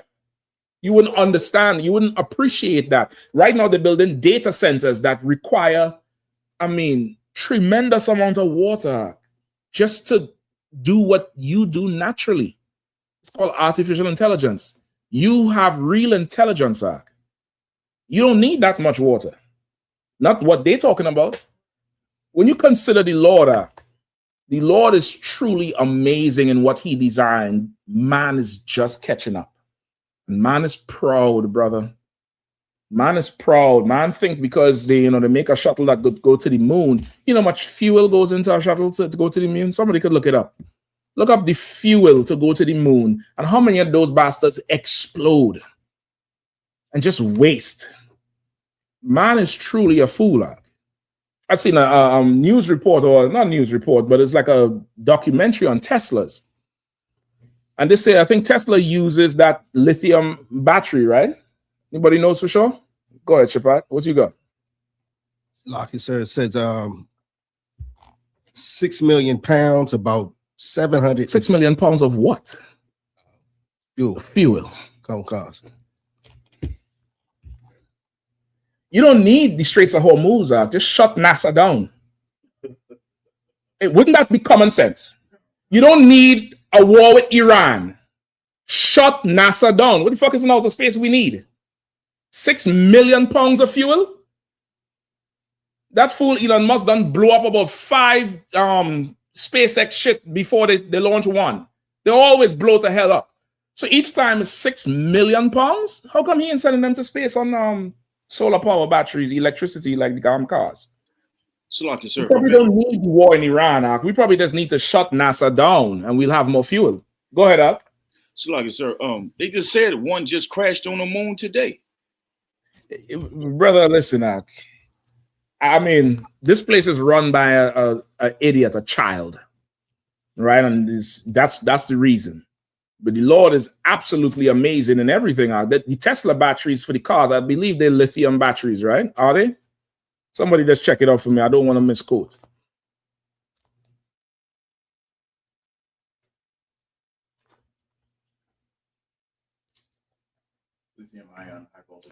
Lithium ion high voltage batteries are. They don't allow that shit on the plane. You go on a plane, they ask you if you have lithium batteries, they tell you don't take it on there. Anybody knows why? Anybody ever looked it up? Come on, sis. Because they'll blow up when they get to a certain amount of the air. The pressure and the conditions is not good for it. But there's something else with them lithium batteries. Anybody else knows? That's what he was going to say? Somebody else had their hand up? Anybody else knows? Brother, a lithium battery, I did not know this shit. A lithium battery, when it starts to break down, it produces oxygen. So a fire needs oxygen to burn. So if you're trying to out the shit making more oxygen. You can't smother it. You add water to that shit, it's more oxygen. They say these Tesla cars, if they catch on fire, it takes something like 5,800 or 6,000 gallons of water to put it out. Over hours. I'm talking about days you ought to be pouring water on this shit. And after the fire's out, the shit could reignite days later because of the amount of heat. What is man? We should be mindful of him. Like if you could make that thing and have all this energy, surely that should be serving another purpose somewhere else. It shouldn't be doing this thing here we're talking about, because this thing could kill people. Right or wrong? Go ahead. Continuous fire you're talking about is called a thermal runaway. A thermal what? Runaway. I don't know, but I think man is a fool. I'm just trying to tell you. Man is a fool, and David understood that we are fools if we think we're something. If we think we're something, you lose your thumb. Try to figure out how you're living life. Lose your thumb. There was some king in the Bible who used to cut the thumbs and the big toe off of his opponents.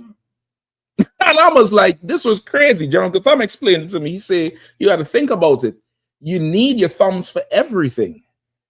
And your big toe is for balance. Your toe, you don't realize it until you're spraying your toe and you have to walk on your heel, looking like the Hunchback of Notre Dame for the whole week. But you had your toe presses into the ground for balance. The white man making a robot that falling over all goddamn time. And then on the ground, and that's doing the shit on the ground. Man, you can't think you something. You taking hundreds of years to do what the Lord done did and rested. That's what the Bible says. He took a rest. He took a rest since then, and you can't meet him on a basic, replication or something. Man is nothing. You have to remember that. You are absolutely nothing. Don't think yourself too much because you can't make another you. You can't do it. You could replicate because he doesn't make that into you, but you can't go make you from scratch. You can't do that thing. You you don't even understand yourself. You're not even aware of your body, how your body works. So that's what the spirit of this thing here is. Just read on a little bit more, whoever was reading.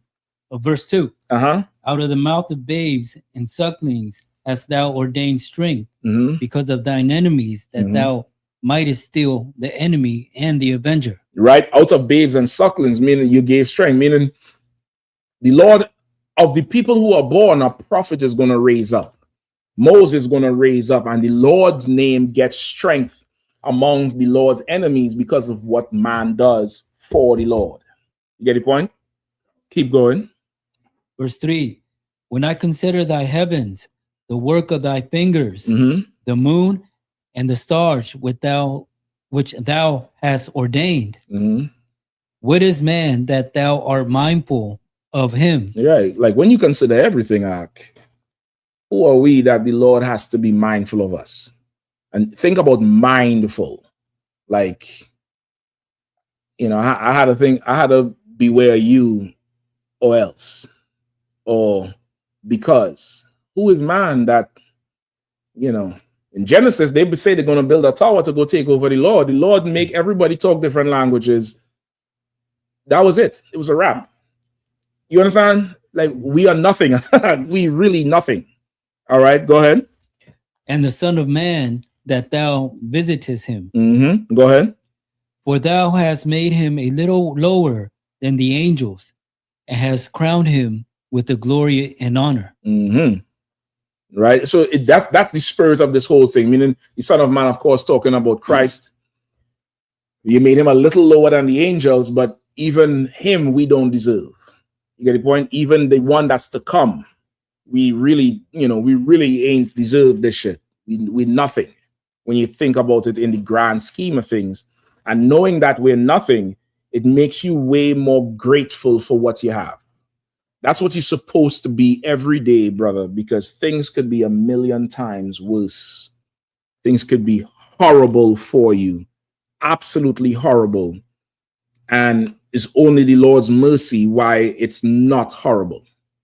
Whatever is going on, whatever issues you have, whatever demons you're fighting, thank the Lord you have those demons, I watching news today. There's some crazy bitch on there. They're trying to say she has postpartum. That's why she strangled 2 of her children.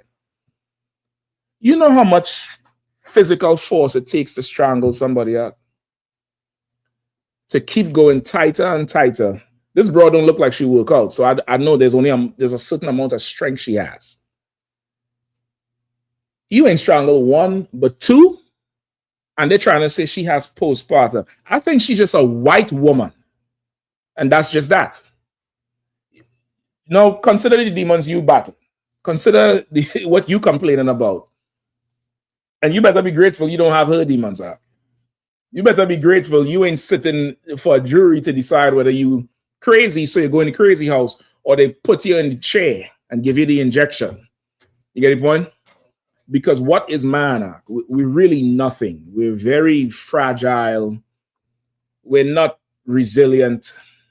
We easily swayed. We have one bad season, and that means, your loyalty is in question. You get the point?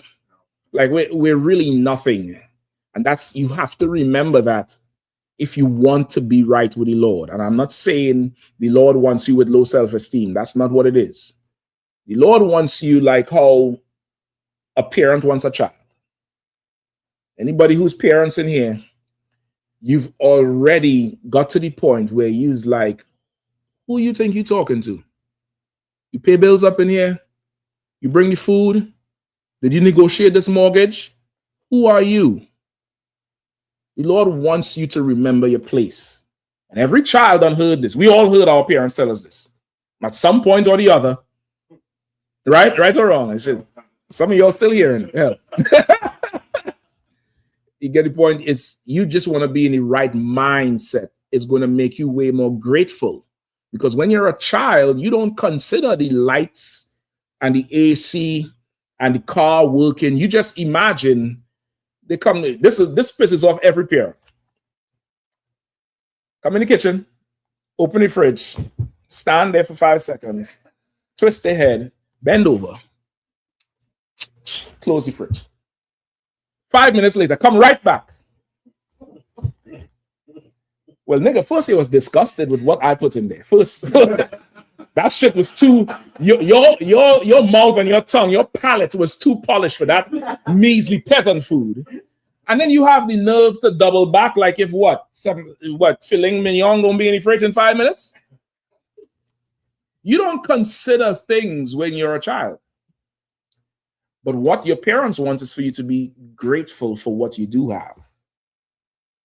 That's the mindset. You got to remember that there's somebody making all this happen.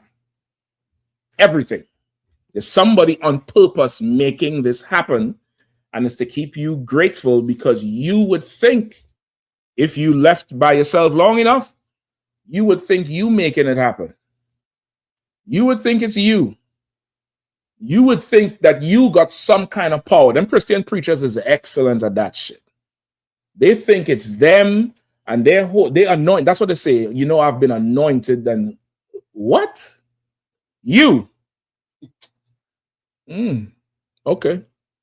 All right. Go ahead, priest. Like you said, Ricochet, I told my mother that it was an absolute ritual that I had to open her refrigerator. A what? A ritual? Ritual. Go ahead. Like she'd have told me to do something. Like, hold on. I go open the refrigerator and look at it first, then come back in. Yeah, it's normal when you don't have to go to the grocery. It's normal. It's normal when you don't have to decide when you're at the cash register if you're gonna gamble with the electric company over this food. They ain't gonna cut me, man. It's winter. They can't do it according to the law. All of a sudden, you're a fucking lawyer. Ain't the state have a law? You in the line, you Googling shit. Can they cut my electric during December month? No, they can't cut it till March. Grab 2 more of them chickens. Like they don't have to go through that shit. All they know is food in the fridge. When they flick the light, it comes on. When they open the tap, water comes out. If none of that shit works, if the internet is out, you ever hear the cry from the room, you parents? Oh God! You like, what the fuck is going on? What happened? What happened? The internet. You motherfucker, go and ride outside. Go scrape your knee or something. They don't process all of that shit, and they're not always grateful. So sometimes you had to remind them. You got to remind them. Like, look, nigga. You know, make this shit happen next month. Let me see you do it. Let me see you try. Could you do it? You can't even ride the bus downtown.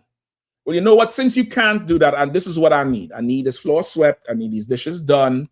I need I don't want to have to ever go in the bathroom and there ain't no toilet paper on the rack but the roll. I don't ever want to see that shit. I'll make sure all this get done. You show me you're grateful by doing this part.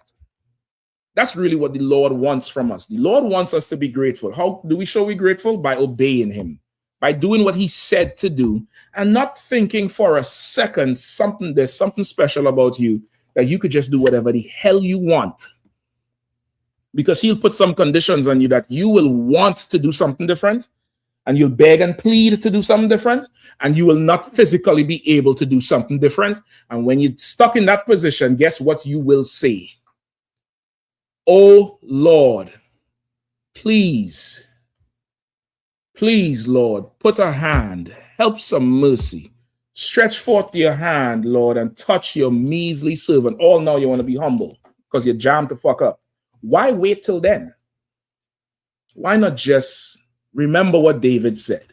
What is man that you should be mindful of? Like, who am I that you should, make me find the truth and learn how to structure my life? You hear the questions you was asking? What about when I die? How could I get a UPK burial? A few years ago, was you considering your death? But you was fast on your way there, though, the way you was driving, drinking, having sex. You was fast on your way there, though. Right? Now you in here thinking about what happens to a body that's going to stink and rot in the ground. What is man? It would behoove you to just remember that we're nothing. We're here for a short time. A very short time. If you make it to 70, it's a miracle. If you make it there, healthy and intact in your sane mind, it's a miracle. 70 years, brother. 70. Imagine that. What is man? That's the spirit of this Coralica. All right. I hope he gets it. Anything else? All right. Any other questions in the room? Online? We good? All right. Give me Judge Pirro. All right. Anybody else have a question? You'll just raise your hand or type them in. All right. Let's double check the chat for the questions too. All right. If you don't mind. Give me Judge Pirro. Give me the whole thing with her today. Not today. It happened Monday, I believe. Give me what happened with her. Give me the reflecting pool and the Olympian who they charged. And then find me the clip with Trump saying she folded like an umbrella. Like, this nigga here, disrespectful. This is a judge, brother. She's 75 fucking years old. She's a judge. I think she's the AG. What is she? What's her title in DC? She's the attorney. She's the attorney general, the state's attorney for DC or something like that. United States attorney for the District of Columbia. She's the USA, the United States attorney for DC, right? What they call the state's attorney. She practiced in law for the longest. He get up there and say she folded like an umbrella. Like this, he folded. Like Trump is running a mafia cabinet. Like these is some, gangsters right here. Like what he wanted to say again? She's 75 years old. I don't know. He wanted her to hold it down, to not snitch, to just hold shit down, 10 toes down.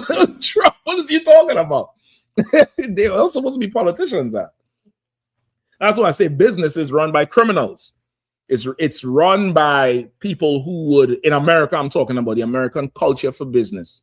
It's a criminal enterprise at the end of the day. You know what I mean? Whether, at some point you're going to try to rob somebody.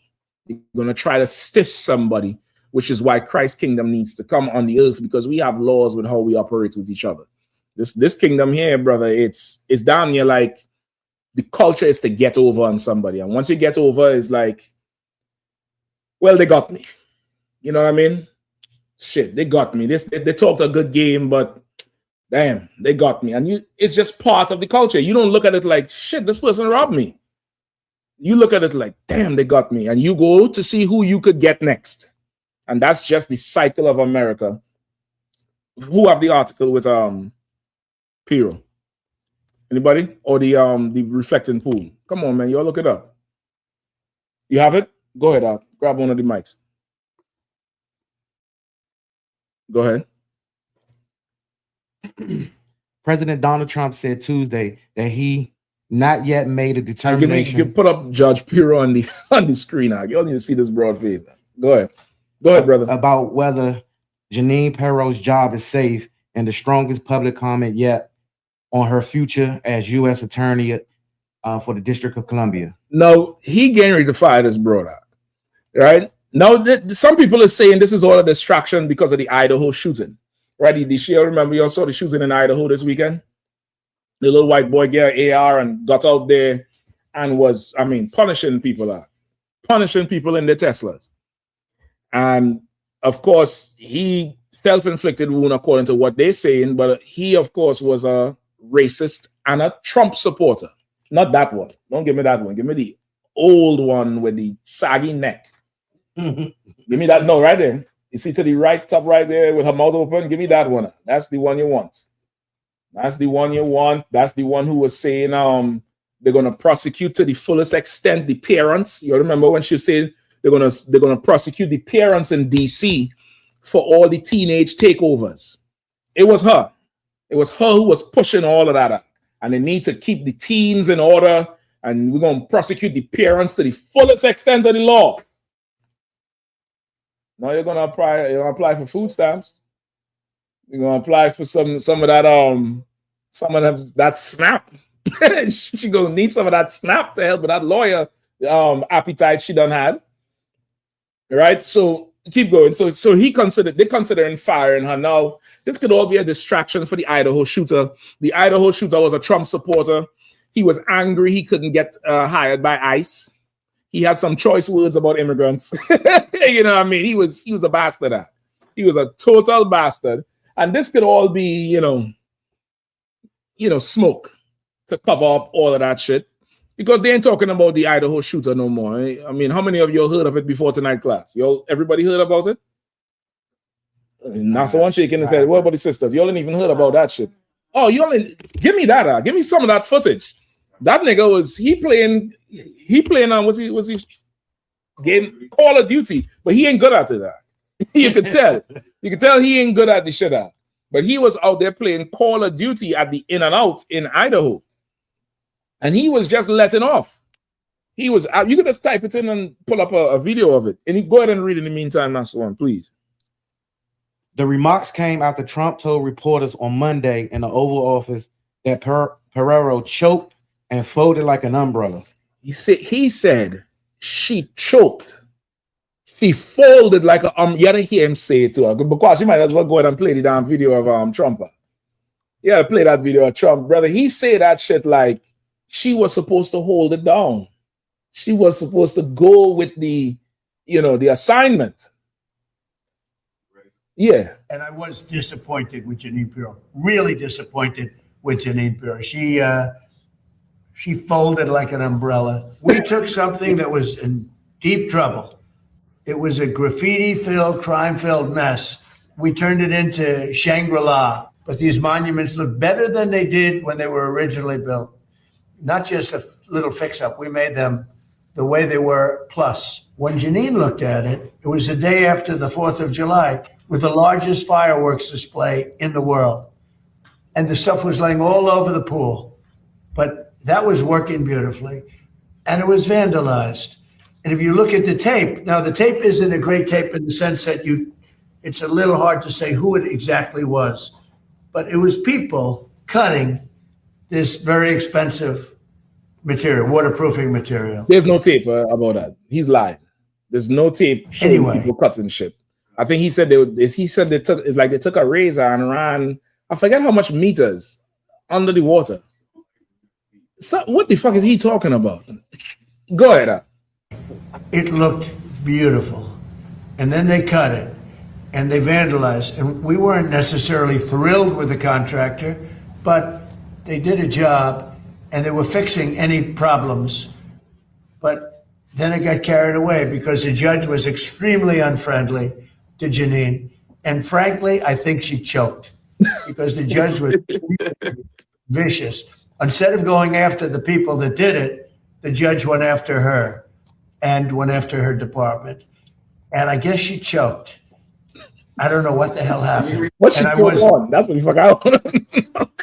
What got stuck in her throat? Could it be the truth? Oh, Lord. He set her up. He set her up. He sent her in there to argue this case that they had no evidence of. They had no evidence. They charging this white man who reached into the pool and pulled out floating matter, floating pieces of the whatever laminate they had on the walls. Like he pull a piece of paper out of the water. They have footage of him doing that. They're saying he vandalized the pool and they charge him federally with federal vandalism or whatever it is. He set up Jeanine Pirro, gassed this whole case up, and sent her in there to lose. She went in there, couldn't stand, and came back to him with all the evidence of this being contractor issue. Nobody vandalized the pool. He said she choked.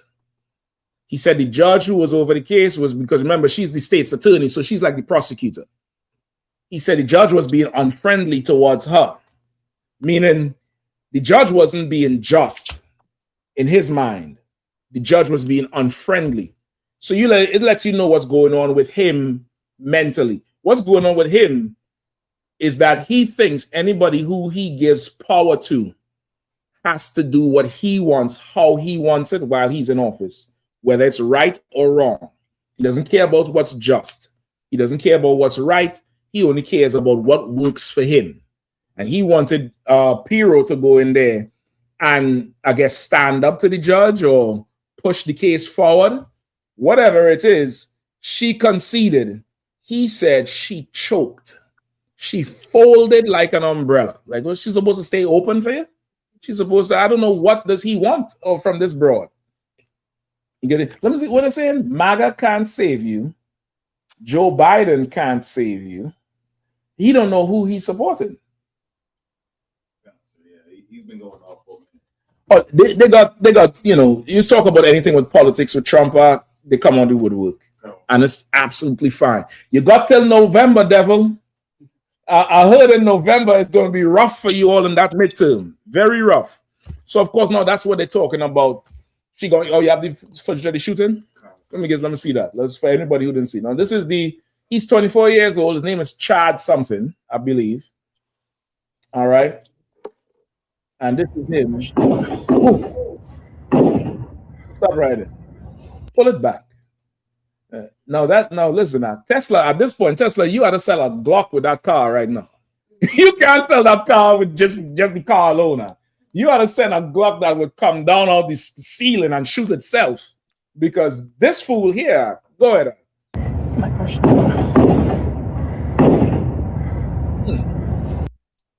Keep going. Yeah. Is that more?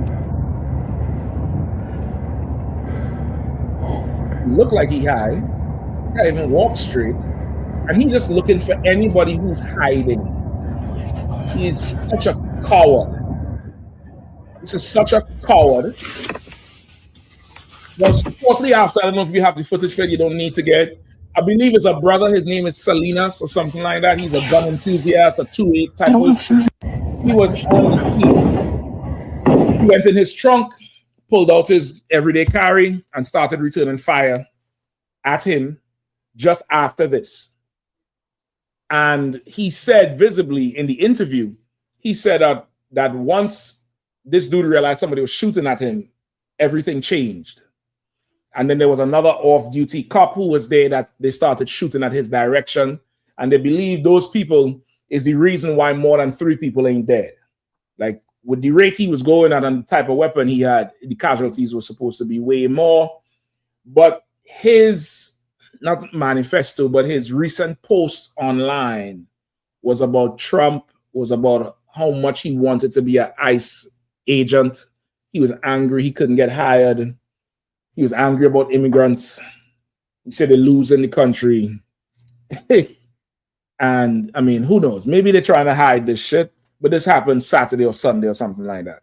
So now come Monday, he says this thing about Judge Pirro. Any more on the in the article? Go ahead, Shalat say Remy from Higher Learning. You're right, Doc. All he need to do is shave his head. He need to shave his head bald, Doc, and just continue. Pirro choked and folded like an umbrella. And give me Judge Pirro back up there, Doc, if you don't mind. Let's see the choker. And dropping the charges against former Olympian Dave Hearn. He was in who was accused of damaging the Lincoln Memorial reflecting pool. Now, he's a former U.S. Olympian. I think he was a cyclist or something. He got medals for America. They decided to charge him federally. she had to drop the charges. They say she went to the White House with the damn boxes of evidence to show Trump this cat ain't did shit. The pool just fell apart. He went in the press conference and said she choked. He said, you know, she folded like an umbrella. You didn't stand up to him. But when she's standing up to us and threatening to lock our parents up, he ain't got nothing to say. Now these people are bullies. These people, as long as you're not fighting back, they'll just bully you into the ground. The Olympian fought back. He went and get his lawyers. He got donations. He's smiling, walking out to DC Circuit Court. He fine because he know this is some bullshit. She don't stand and look like the asshole. She concede because there's nothing else she could do. If she pushes this thing forward, it's damn near like malpractice, or it's going to look bad on her because she's pushing this without evidence. They do it to us all the time, though. Trump comes forward and says, you choked, you folded like an umbrella. Now, Trump, you're at fault. Now, give me some background on Jeanine Pirro. Give me, you could look her up. Tell me about her, where she was born, the school she went to. Give me all that type of stuff, if you don't mind. Salakia, sir. Yeah, go ahead. If I may, just on the evidence part, I mean, we was at Lincoln Memorial, and the amount of helicopters and National Guard, how they ain't I forget that. How they when Commander Yahanna right came there. down. Yeah, exactly. When Commander Yahanna came down, we went down to the memorials, and we was at the Lincoln Memorial. And for some reason, they had about 3 helicopters out there that day. I'm like, well, what the fuck they looking at?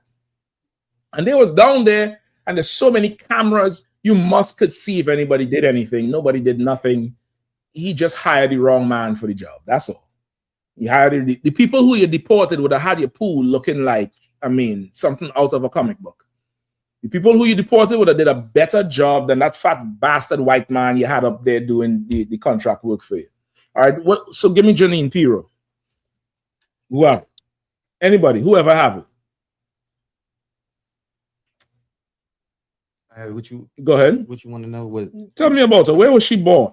She was born in New York, June 2nd, 1951. She's 1951. 75. She's 75 years old. Right. Go ahead. She went to the University of Buffalo and got her BA. Albany Law School. She was married and divorced. She was married from when? She was married from 1975 to 2013. 75 to 2000. So she was married when she was what, 24? She was born in 51? To 2013. She was married for a long ass time. Right? So this is what America would call a successful woman, family woman, career driven. All right, tell me about her parents. Well, she had two kids, and her parents. You got it? I said, when will I.S.U.P.K have a school in Nigeria? when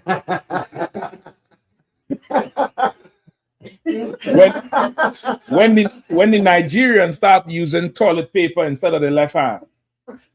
Yeah. You get the point? As soon as that stink goes away, we'll have a school in Nigeria. That stink is, is tatted on. The Bible say, can a leopard change his spots? No. We'll never have a school in Nigeria at all. I'll tell you what we will have in Nigeria, plantations. Right. We'll have plantations for you Igbo and you whoever else. I forget the other one who be beating up the Igbos. There's one tribe that be putting hell on them Igbos. Salak, it's your Hausa. The Hausa. There's another one. If I hear the name, I'm gonna know it. But shit, we'll have plantations down there in Nigeria. Y'all better get prepared for that shit. And there ain't gonna be no scamming in that day. You all ain't gonna call and say, hello, this is Philip, huh? All of that shit got to go. I hear one on the plantation, huh? That's gonna be it for you. That's gonna be it for your dumb ass. Nigeria, get the fuck out of here with that shit. Go ahead, Shepard. He wants to be on Captain Kazak's plantation. He was crying about him not teaching. Oh, he's a regular. Comic-Con, sir. Oh shit! No sweat. You might get some. We'll work it out. Just keep being a good slave. Don't even worry about it. Let me get some more of Pirro. He get the mic from over there to work. Well, it doesn't say who her parents was, but it says that she was an American television host. It's there's background on her parents. What's your I have it, sir. Give me 1 second. Let me hear Izan. Go ahead. The daughter of Lebanese American parents. What? Lebanese Lebanon, boy. So she's an immigrant. She's birthright citizenship, right or wrong?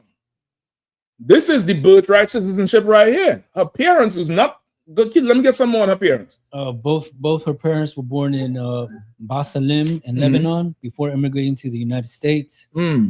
Her father was a mobile home salesman, and her mother was a department store model. This nigga, he sold RVs, and her mother was just fucking eye candy. That's really what she was. Department sales store model. What does that mean? Who was that? That's a career? I don't know. But she comes from not great Lebanese people, right? And y'all might say, well, Dan, look how you're talking about her. Trump says the same thing about us. These are not great people. They're coming in here, they're doing this, they're doing that, they're stealing, they're robbing. She ain't come from great people. They're coming in here, they're folding like umbrellas. What the fuck is the difference? What's the difference? I don't get it. You get the point? But her father wasn't, a fucking brain surgeon, right? And her mother was, she was a department store model. You know what that is? You're just walking around, Macy's. Can I help you today? You try this on. That I'm supposed to respect? Go ahead. Her parents were Maronite Catholics. They were Catholics. Some type of Catholic they have from Lebanon, right? So this broad here is not a white woman. She's devilish, but she is not a white woman for all intents and purposes of her parents being from Lebanon. Now, if Trump really, right, Leviathan said she's just above the perfume lady. So what? That's what I had in my mind. I just couldn't, remember what it was. But then people who come here with the card, that's what her mother did for a living. Smell. Fuck out of here. Yeah, damn. That's who the birthright citizenship benefited. Anyway, so she's devilish for sure, because she was really wanted to lock our people up over the teen takeover. Just when someone began to believe, they said they're going to persecute the parents, prosecute the parents, prosecute the parents for, to the full extent of the law, and they're not going to get away with this, and blah blah blah blah blah, all type of stuff. And we're going to bring law and order back. Remember when that sodomite slapped the ICE agent with the Subway sandwich and took off in slow motion? She came up the next morning. Here we're going to prosecute him to the extent of the law. And they were so power happy, so full of engulfed with power. But the Bible says, "What is man that you should consider him? What is man? What is woman?" Now, she's devilish, but she ain't a devil. If Trump wanted her to continue with the lie, he should have got a blonde-haired, blue-eyed white woman. Now, why do I say that? Who knows why I'm saying that?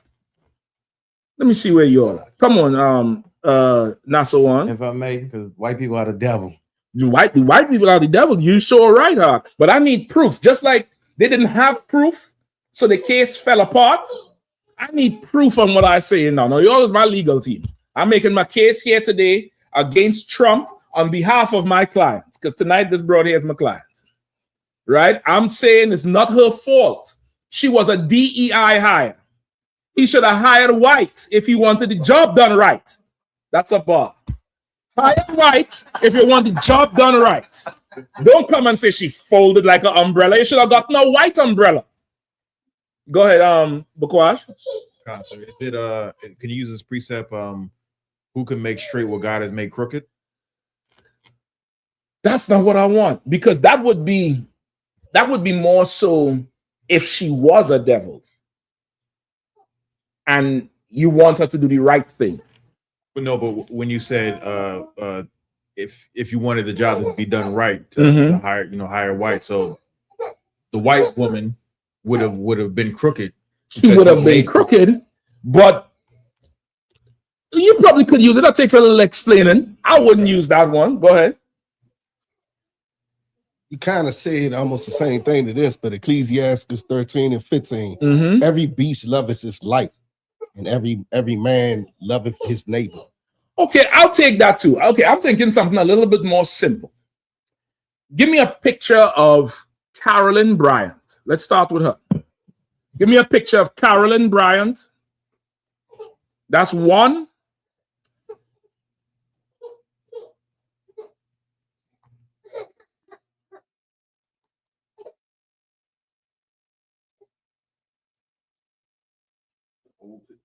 Any picture of Carolyn Bryant, brother. Let me get that. Let me know when it's on the screen. I'll take that one there with the two little devils next to her. I'll take that one.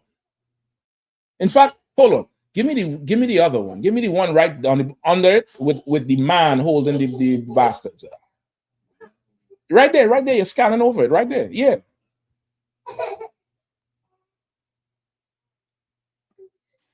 All right. Make that big on the screen. Salaki, sir. Go ahead, Arawadia. If it would have been a white woman, he wouldn't have blamed her for the mess up like he blamed Pirro. Well, okay. That's the part I'm getting to. You see, Pirro can't commit to the deceit because she ain't a full devil. She's in the devil culture. She grew up in the devil's religion, some Maronite Catholic or some shit like that. But she ain't got that full devil on her. Right. Now, Carolyn Bryant, it just look like she's sitting in church. See people standing up in the back. You see they're holding these little two white boys with suspenders. They got suspenders. They must be upright standing white boys. They must be good, you know. I cannot tell a lie. I chopped down the cherry tree white boys. Now, anybody know who Carolyn Bryant is? Hold on, let me see how many people who don't know who Carolyn Bryant is. That's good, don't be ashamed. That's fine. After tonight, you're gonna know who Carolyn Bryant is. Break it down for me, Nasawan. Like, sir, I'm not sure, but is she the one that started Parent Plan? Nope. Give me that one too. I forgot about that bitch. But you know what? But no, not her. Because this is here. The case I'm building here. I want what they call it in precedence. And that's the word they use. There's legal precedence with this case I'm building here. You can't blame Janine Pirro because she was a DEI hire. And they say DEI hires don't do the job right. And they say that if you see if you go to fly a plane, Charlie Kirk say if you go on a flight and he sees a black pilot, he immediately gets worried because he know the black pilot not going to do the job well. Well, if I see Judge Pirro, now I know she's a white woman. I understand why she couldn't complete this job. Because this job takes a certain character that you have to do this type of job that Trump wants. He wants somebody who swallows and doesn't choke. He wants somebody who is spread open and doesn't fold like an umbrella. That's what he wants. He needs a white American woman. Give me Carolyn Bryant. Who got it? Concert, if I can. Go ahead. Come on, Leviathan. Roy and Carolyn Bryant and J.W. Milan will always be linked to the 1955 murder of Emmett Till. Of who? Emmett Till. Now everybody knows who Emmett Till. Hold on. Put that scripture. Put that comment up. Put Dios Meals. Dios Meal. Oh my God. Right? So disrespectful to women. No, I'm disrespectful to white women. Not to women. I'm disrespectful to white women. Be accurate when you come in this courtroom or else you'll be removed. Take it down. Go ahead, Al. He's another regular. He was saying it yesterday that we are disrespectful to women. I'm about to be disrespectful to you in a second. All right. So now, Carolyn Bryant is the bitch who lied on Emmett Till. Right? What's the story your sisters heard about Emmett Till? Anybody who have not heard about Carolyn Bryant before? What did you hear about Emmett Till? She lied and said he whistled at her and tried But that's what came out now. But initially, he was killed. She said that he whistled at her and she told her husband, and the husband and they went and they killed the brother, right? That's what initially they said, right? So what? So how many years everybody thought Emmett Till was just lusting after white women? Come to find out, he did not lust after this white brother. Come to find out, this bitch lied all the way until when? Sir. Until her deathbed. Go ahead, Leviathan. It says 5 decades later, according How to much? the new 5 decades later. So she lied for 50 years? Sir. Trump, you chose the wrong bitch for the job. This broad couldn't lie for 50 days. You needed a bitch who could lie for 50 years, Trump. That's who you needed. You needed a woman who could go in there and keep the lie to make you look good. You need her. That's who you need. Anybody else? Salakia, sir. Go ahead. There's a precept. I can't think of it off the top of my head. It's about when a woman saying it's like she calls out murder or whatever, but then when she get called out, she like there's I didn't do nothing. It's I'm gonna really find it for explain you. her. You know I have it lined up. I'm gonna find it for you. You're thinking in the right spirit, huh? Yeah, Khan. You're It's thinking literally in the explaining right her. spirit. All right. Now give me the other one. Give me the one today.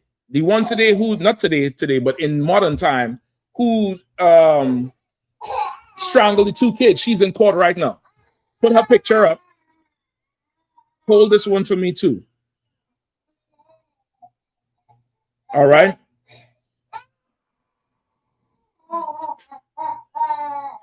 Sarah Page. I don't know if you could get a picture of her. Anybody ever heard of the name Sarah Page? Right, and that's the one. You grab the mic. You could read it when you get Sarah Page. You may not have a picture of this. Also, to go back to the comment section. Dios míos, right there. Do you have a white woman? Answer that question for me, because I wanna. If you do have a, you say I'm out for good. Don't run now.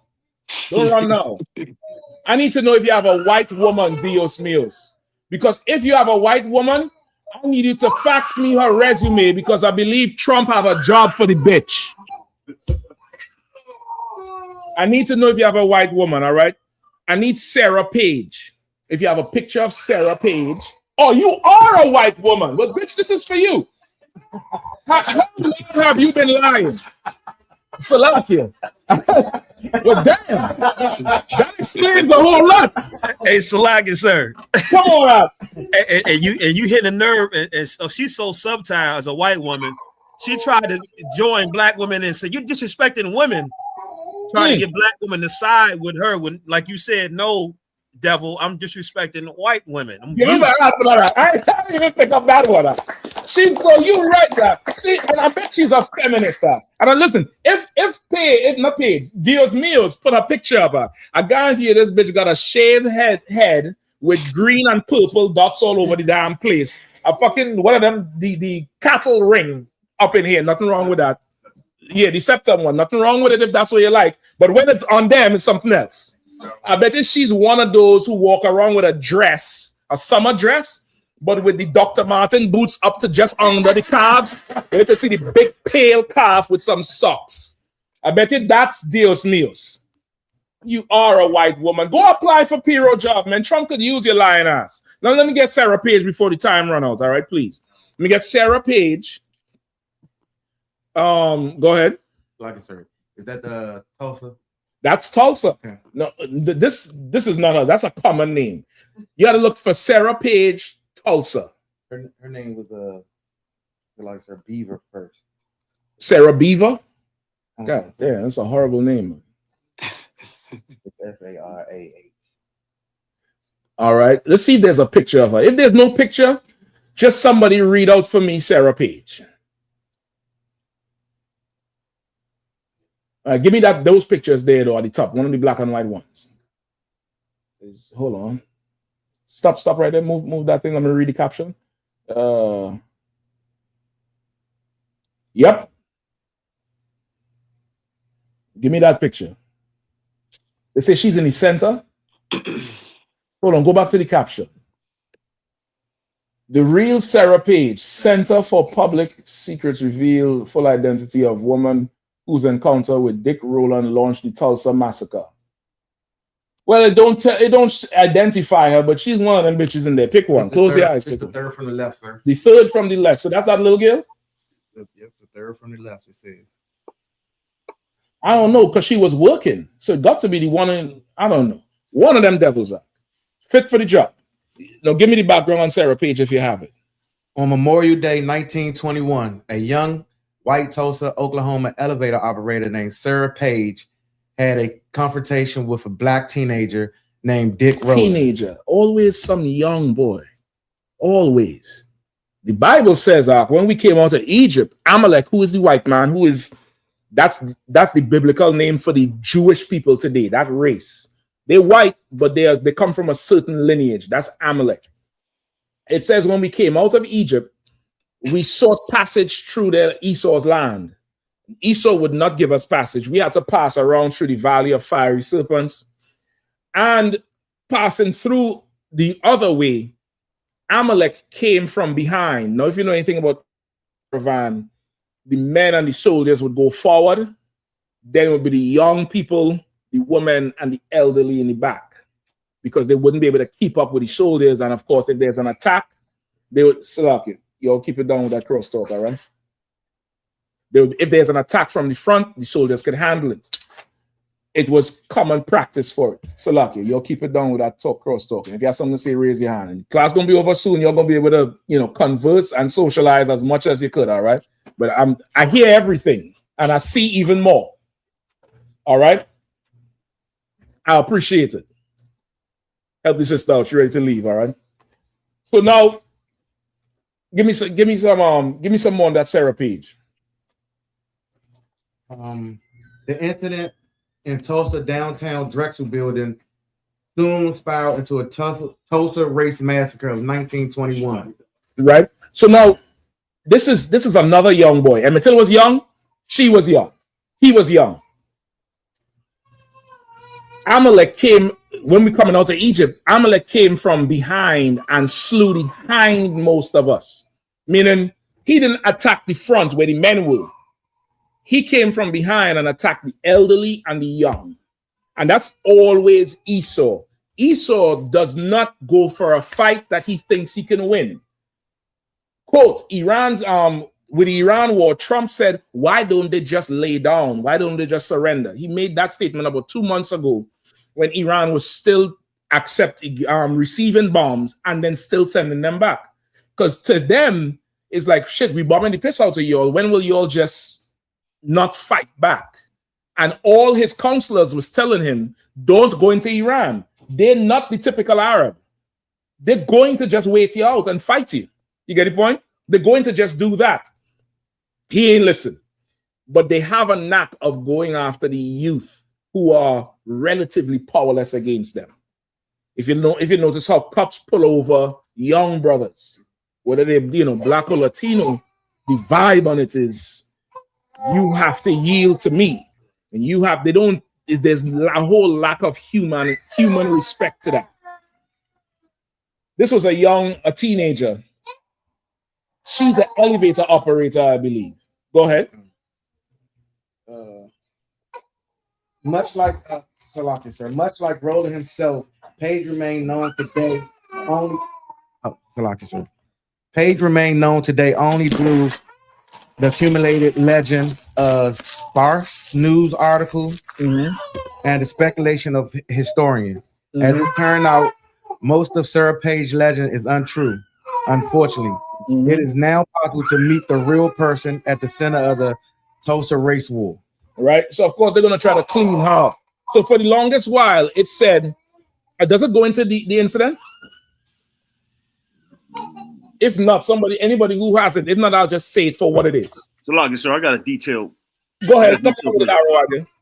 On May 30th, 1921, Dick Rowland, a 19-year-old black shoe shiner, apparently tripped while exiting an elevator and grabbed the arm of the white elevator operator, 17-year-old Sarah Page. No, what she said that he grabbed her arm, right? She said he went into the elevator and he grabbed her arm. That's what started the Tulsa race riots that burnt down how much? 30 blocks? 30 blocks. You know what 30 blocks is? That's like downtown DC. Burnt it flat. Killed over 3,000 people. Destroyed a whole economy. Come to find out the bitch lied. Come to find out she lied about it. Rosewood. The whole lie. She was pouring on her husband. That's why Trump wants the umbrella open and not closed. She was pouring on her husband. Anybody heard of Rosewood? Your pie? Yeah, I'll go to some. Come on, your pie. Don't make me beat you on the Judite history, you know. Come on. Listen, Rosewood was in Florida. Similar situation. Some white woman whoring on her husband. Her husband is out of town or working on the railroad, some shit like that. She whoring on him with another white man. She gets caught. I think the husband comes home and realizes she whoring. She tells him, black men, come on. She got into an argument with him. He beat her up. And she had to come up with an excuse for the bruises. But the argument was about her hoeing, I believe. Go ahead. No. She's a hoe. I'm breaking my case. Trying to save her. She don't want to be saved. The side dude beat her up. And she had to have an excuse for the bruises when her husband came home. When her husband came home. I know there was some hoe in her. I knew it. I tell you, I see and hear everything. Wait till he give me the gift of smell. Go ahead. So like it says, it was 6. The death toll was 6, but the witnesses that were there said it was at least 27. Who for Rosewood? Oh, Rosewood was way more than that. The white man would always lowball our casualties. They said only 2 white was killed in self-defense. Yeah, this is way more than that. I don't even believe that 27. That I want to believe it's probably upwards of 60, 70 people. You get the point? She lied, told her husband that a black man or black men broke in and raped her. They went searching for these men and in one night burnt this town down, Rosewood. And this bitch lied. If Trump wanted a judge to stand on 10 toes that this Olympian dove underwater with a razor blade and scraped the pool 300 meters long, he should have put a white woman in that position. Because historically, white women lie. They lie to save their skin. They're excellent whores, so you wouldn't have to worry about her folding like an umbrella. You may have been able to fold her like an umbrella, and she wouldn't have choked Trump. You know what I'm talking about? She wouldn't have choked. She'd accept that thing all the way down. But if you really wanted that, you should have gotten a white woman. Get Dios Míos. Dios Míos, go up in there and show them how it's done. He said, this is not good leadership. You're leading with hate. You're leading people into... No, I'm leading people away from a bitch, not into a ditch. I'm leading them away from a bitch. Remember that. Now give me this last one. This was in Pennsylvania. I can't find the broad name. I think it's Pennsylvania. This broad killed her children and said black men took the children. This is a common story. White women do it all the time. Say again? Yes. Go ahead. She said that he drowned him. I can't remember exactly what she said. In the car, but it was really her. No, this one I think she killed him and she said he stole the car with them in it. That was the same story? And they found the car in the water. Damn. Let me get that one. Put a picture up if you could get it. Slack it, sir. Come on up. I believe I have the precept. I found it. if I may. Come on. No, hold it for me. Let me finish this one. No, Okay, go ahead in the meantime. Susan Smith, that's the name? Please, y'all look that up. Tawada, who said it? Shell IP. Y'all with these names. I'm thinking y'all AI, you know. Go ahead. All right, go ahead, Mafia, please. Khan. This is the book of Proverbs, chapter 30, verse 20. Such is the way of an adulterous woman. She eateth and wipe her mouth and saith, I have done no wickedness. Listen, no one should be like this. Sisters, you'll take this. Read this again. Oh, that's the broader. Listen, I've seen, was it 60 Minutes? There's an interview with her and her husband on the couch. And they show you in the beginning how the husband was distraught. She wasn't. And that's what made the FBI start to look at her. And then there was a point in the interviews, they saw his countenance change. And they suspect that's when he realized it was her. Because he didn't know that she killed him.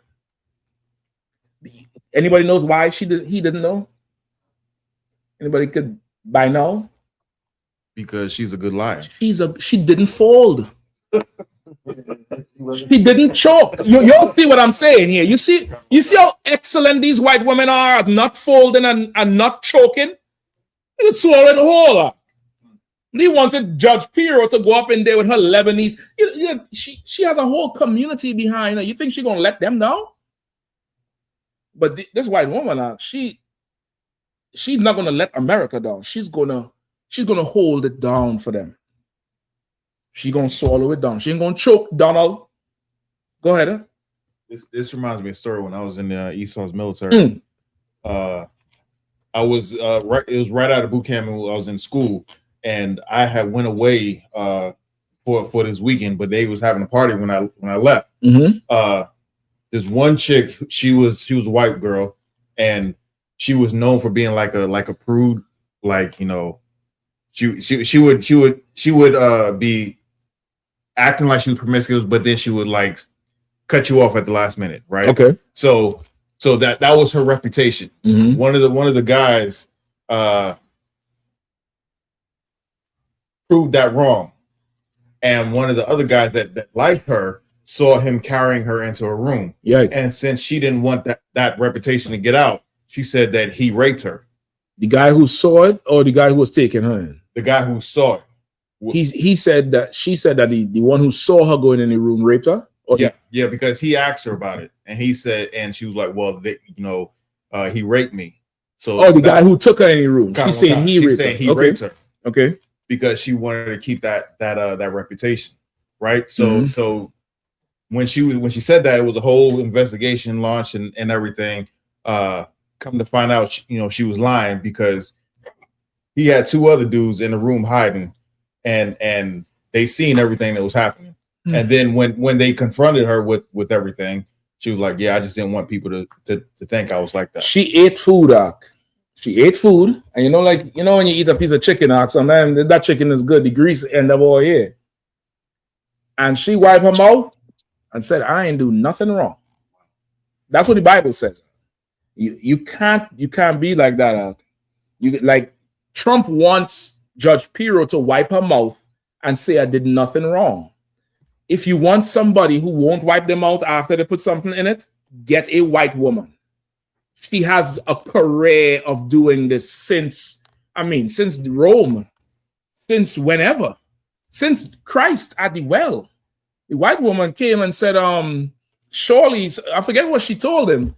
And Christ said, bring your husband. She said, I ain't got no husband. Christ said, indeed, you have spoken truly, because you have 5. Think about how long ago was that she been hoeing her and holding it down. And lying, because she lied to Christ. Talking about she didn't have no husband. Trump, you made a DEI hire in Judge Pirro.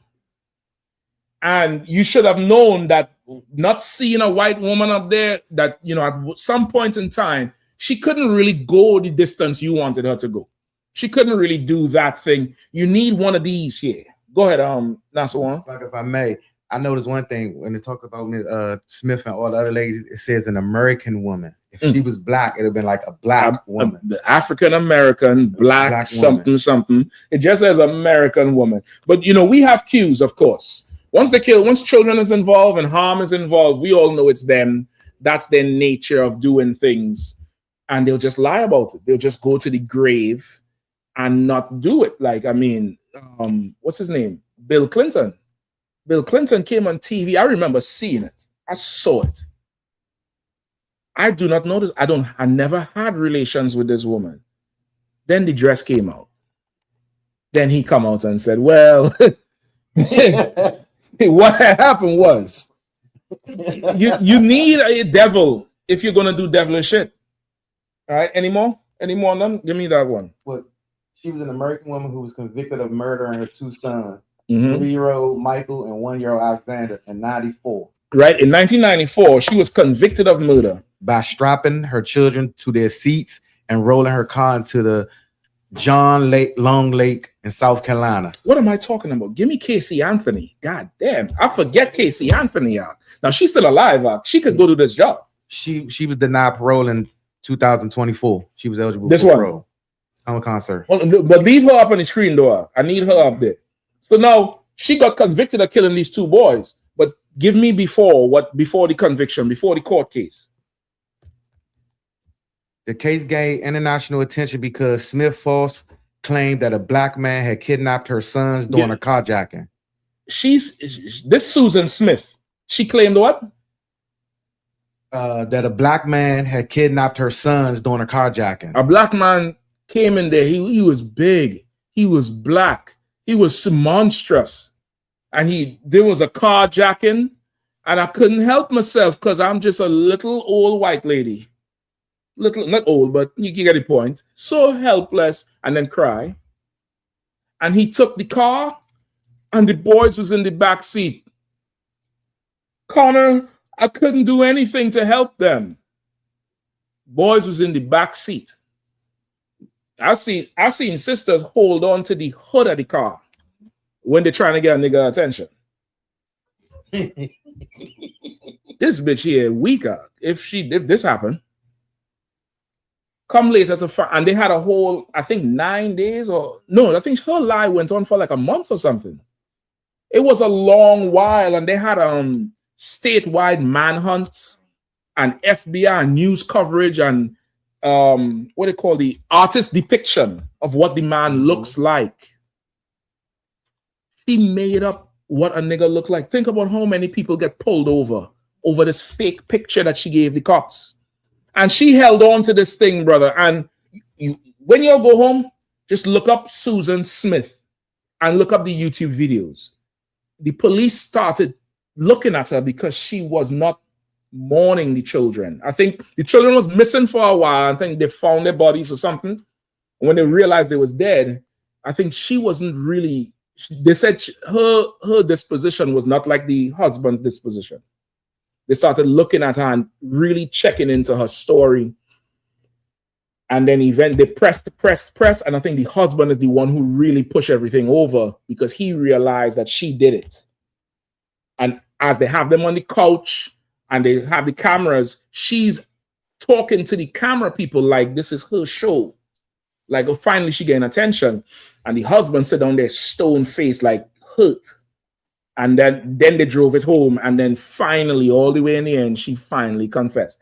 If you want somebody to go in before a judge and frame some cyclist because you couldn't hire the right immigrants for the work, and you hired some white devil he couldn't lay nothing down, you need to get a white woman. She's highly skilled at lying to the end. Look at the pride on this bitch face, knowing she lying. Right.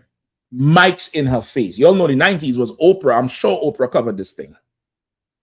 And this bitch was lying, lying. Any more? That's about it. Give me Casey Anthony. Mathia, read that precept one more time, please. Come on, sir. This is the book of Proverbs, chapter 30, verse 20. Such is the way of an adulterous woman. She eateth and wipe her mouth, and saith, I have done no wickedness. Brother Casey Anthony, good night. I remember when this thing happened, the general said, man, you'll go on the street and you'll charge them women who having abortions. Because how could you be for abortion, but say Casey Anthony is a murderer? Casey Anthony you remember the era Girls Gone Wild? That's her. That's who she is. I forget the circumstances on which this baby died, but say again? Drowned? But it was something where she left to go a party or something like that. And then she hid the body, and they find the body from June to December. Brother, and she was in there adamantly saying she don't know what the hell happened. She changed her whole image. You see that thing there that you see on the right, on the left? When she went to court, she looked like a librarian. Go see if you find a picture of it. A shirt, buttoned all the way up, looking like a fucking Mormon. Glasses, the hair, she dyed her hair. Oh, you see that one on the right there? That don't look, she looked like she was in church. She looked like she work in Chick-fil-A and go to church on Sundays. No, don't show that one. Give me the other one with the glasses. There's one she's in like a powder blue shirt with glasses on or something. Her whole image changed when she went to court from the playgirl that's in the whole thing. Give me that one day where she crying with the judge, the bailiff, and the lawyer on the right. To your right. Yeah. I'll take that one. Say again? I don't think she's crying. I don't think so either. I think them is tears that would have worked this week in court with Judge Pirro. If Judge Pirro would have cried like that, Trump would have said, Judge Pirro, we need more judges like her. Look at the frilly shirt. That looks like something you would wear. That's from something with a disco ball era. Go ahead. Sorry, if I could, you're making such a heavy point that this white woman Dios Mills is saying, that you're bashing women when everything that you've been saying is about women that have lied and killed people, and then lied about killing people. Well, maybe Dios Mills has killed somebody and has lied about killing somebody. Now, I don't know Dios Mills from a kind of paint, but it's possible Dios Mills probably done put some children, gave them their wings early. It could be. It could be. Who the hell knows? Or some friend. She probably did it. If she feels offended by this, I'm not talking about every woman. I ain't talking about all women. But I'm talking about women who lie and either murdered or had murder committed on behalf of their lie. Now, if Dios Míos is offended by that, you fit the bill. Go ahead, Al. Like if I could, I saw a comment from the same individual said if you eviscerated all white women, like took out all the internal parts, that wouldn't help stop the problem with our people. If there were no more white women could reproduce, that's the end of our problems right there. What she said? Is it up there? Yeah, it's up there. A little bit further up. It's about right. No, it's up. It's up. That's it. There you go. Sit down. She basically said eviscerate. That's a nice word. What does it mean? It means to take out all the internal parts. To gut. Come. Why shouldn't it say gut? So you're saying if I gut white woman like a fish, it will not solve your problems. Do you feel gutted, white woman? It's got to be that she feels gutted. She feels like I'm hitting her with hurts. I've done my job. With that, pass the class over to priest and officer. For water. I was beginning to think I'm losing it out. But I see the Lord has reserved certain skills with me with these devils. I've gutted you like a fish. Thank the Lord. Bless the name of the Lord. Because I'm nothing and he is everything. And because of him, you feel gutted on the internet today and you are a white woman in America. Go apply for Trump's job. Go apply. Go apply. Kwame Ashala. Go ahead, Shapat. Eviscerate. I need that on a shirt. I need that on a t-shirt. I don't figure out how to say it. Do you want to be eviscerated? If you eviscerate, I'll figure the fucking shit out. But Dios mío, the water. Go ahead. I.S.U.P.K security announcements. We the I.S.U.P.K out of 1 West 125th Street, Harlem, New York, and the Commander General Yahanna. Rules for new brothers and sisters. When a new brother or sister comes into the school, they're off limits for 6 months. They're to be saluted only. They're here to share themselves of the world. After 6 months of a brother or sister has an interest in a particular person, he or she must get permission from the head to speak to a brother or sister. There's another 6 months in which the brother or sister will court each other. After this 6 month period, the brother or sister will get permission from the head to marry. Tithes, which is a commandment. You can find this in the book of Numbers, chapter 18, verse 21, in the book of Malachi, chapter 3, verse 8 through 10. Means tenth in Hebrew, and it's pronounced ma'ashara. 10% of every penny of any increase the Lord gives you, get it to the Treasury Department or teach it. Priest fund, free will offering for priests. Not mandatory, whatever amount you would like to give. Upcoming Holy Convocation, memorial blowing of trumpets, first day of the 7th month, Friday, September the 11th, 2026. You find us in the book of Leviticus, chapter 23, verse 24 through 25. Also, our next up and coming cookout is the East Coast Cookout in Philly at the Plateau, September the 6th, 2026.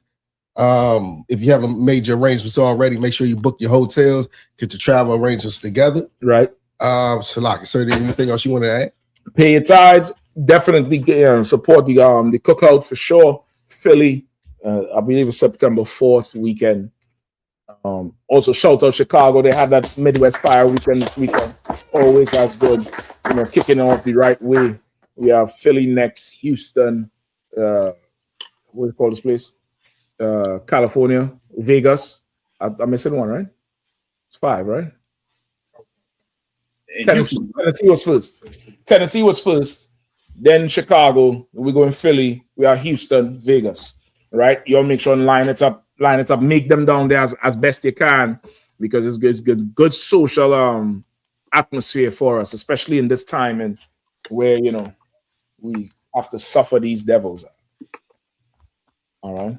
Okay, so remind Aqua and check on social media, such as I.S.U.P.K.com, Facebook, Twitter, YouTube, and so on for I.S.U.P.K events and materials. If a brother wants to be a troop in the school, you should start wearing all black, which includes black boots, black shirts, black pants, black hairband, or scarf. And with that, I say I might give him, which means to stand. Courtesy to the teacher. And individually, Mom Shabbat, Mike, up.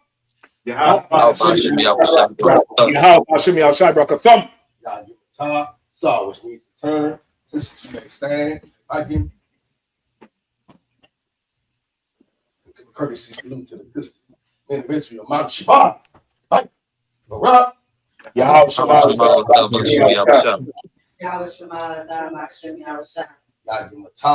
Class dismissed.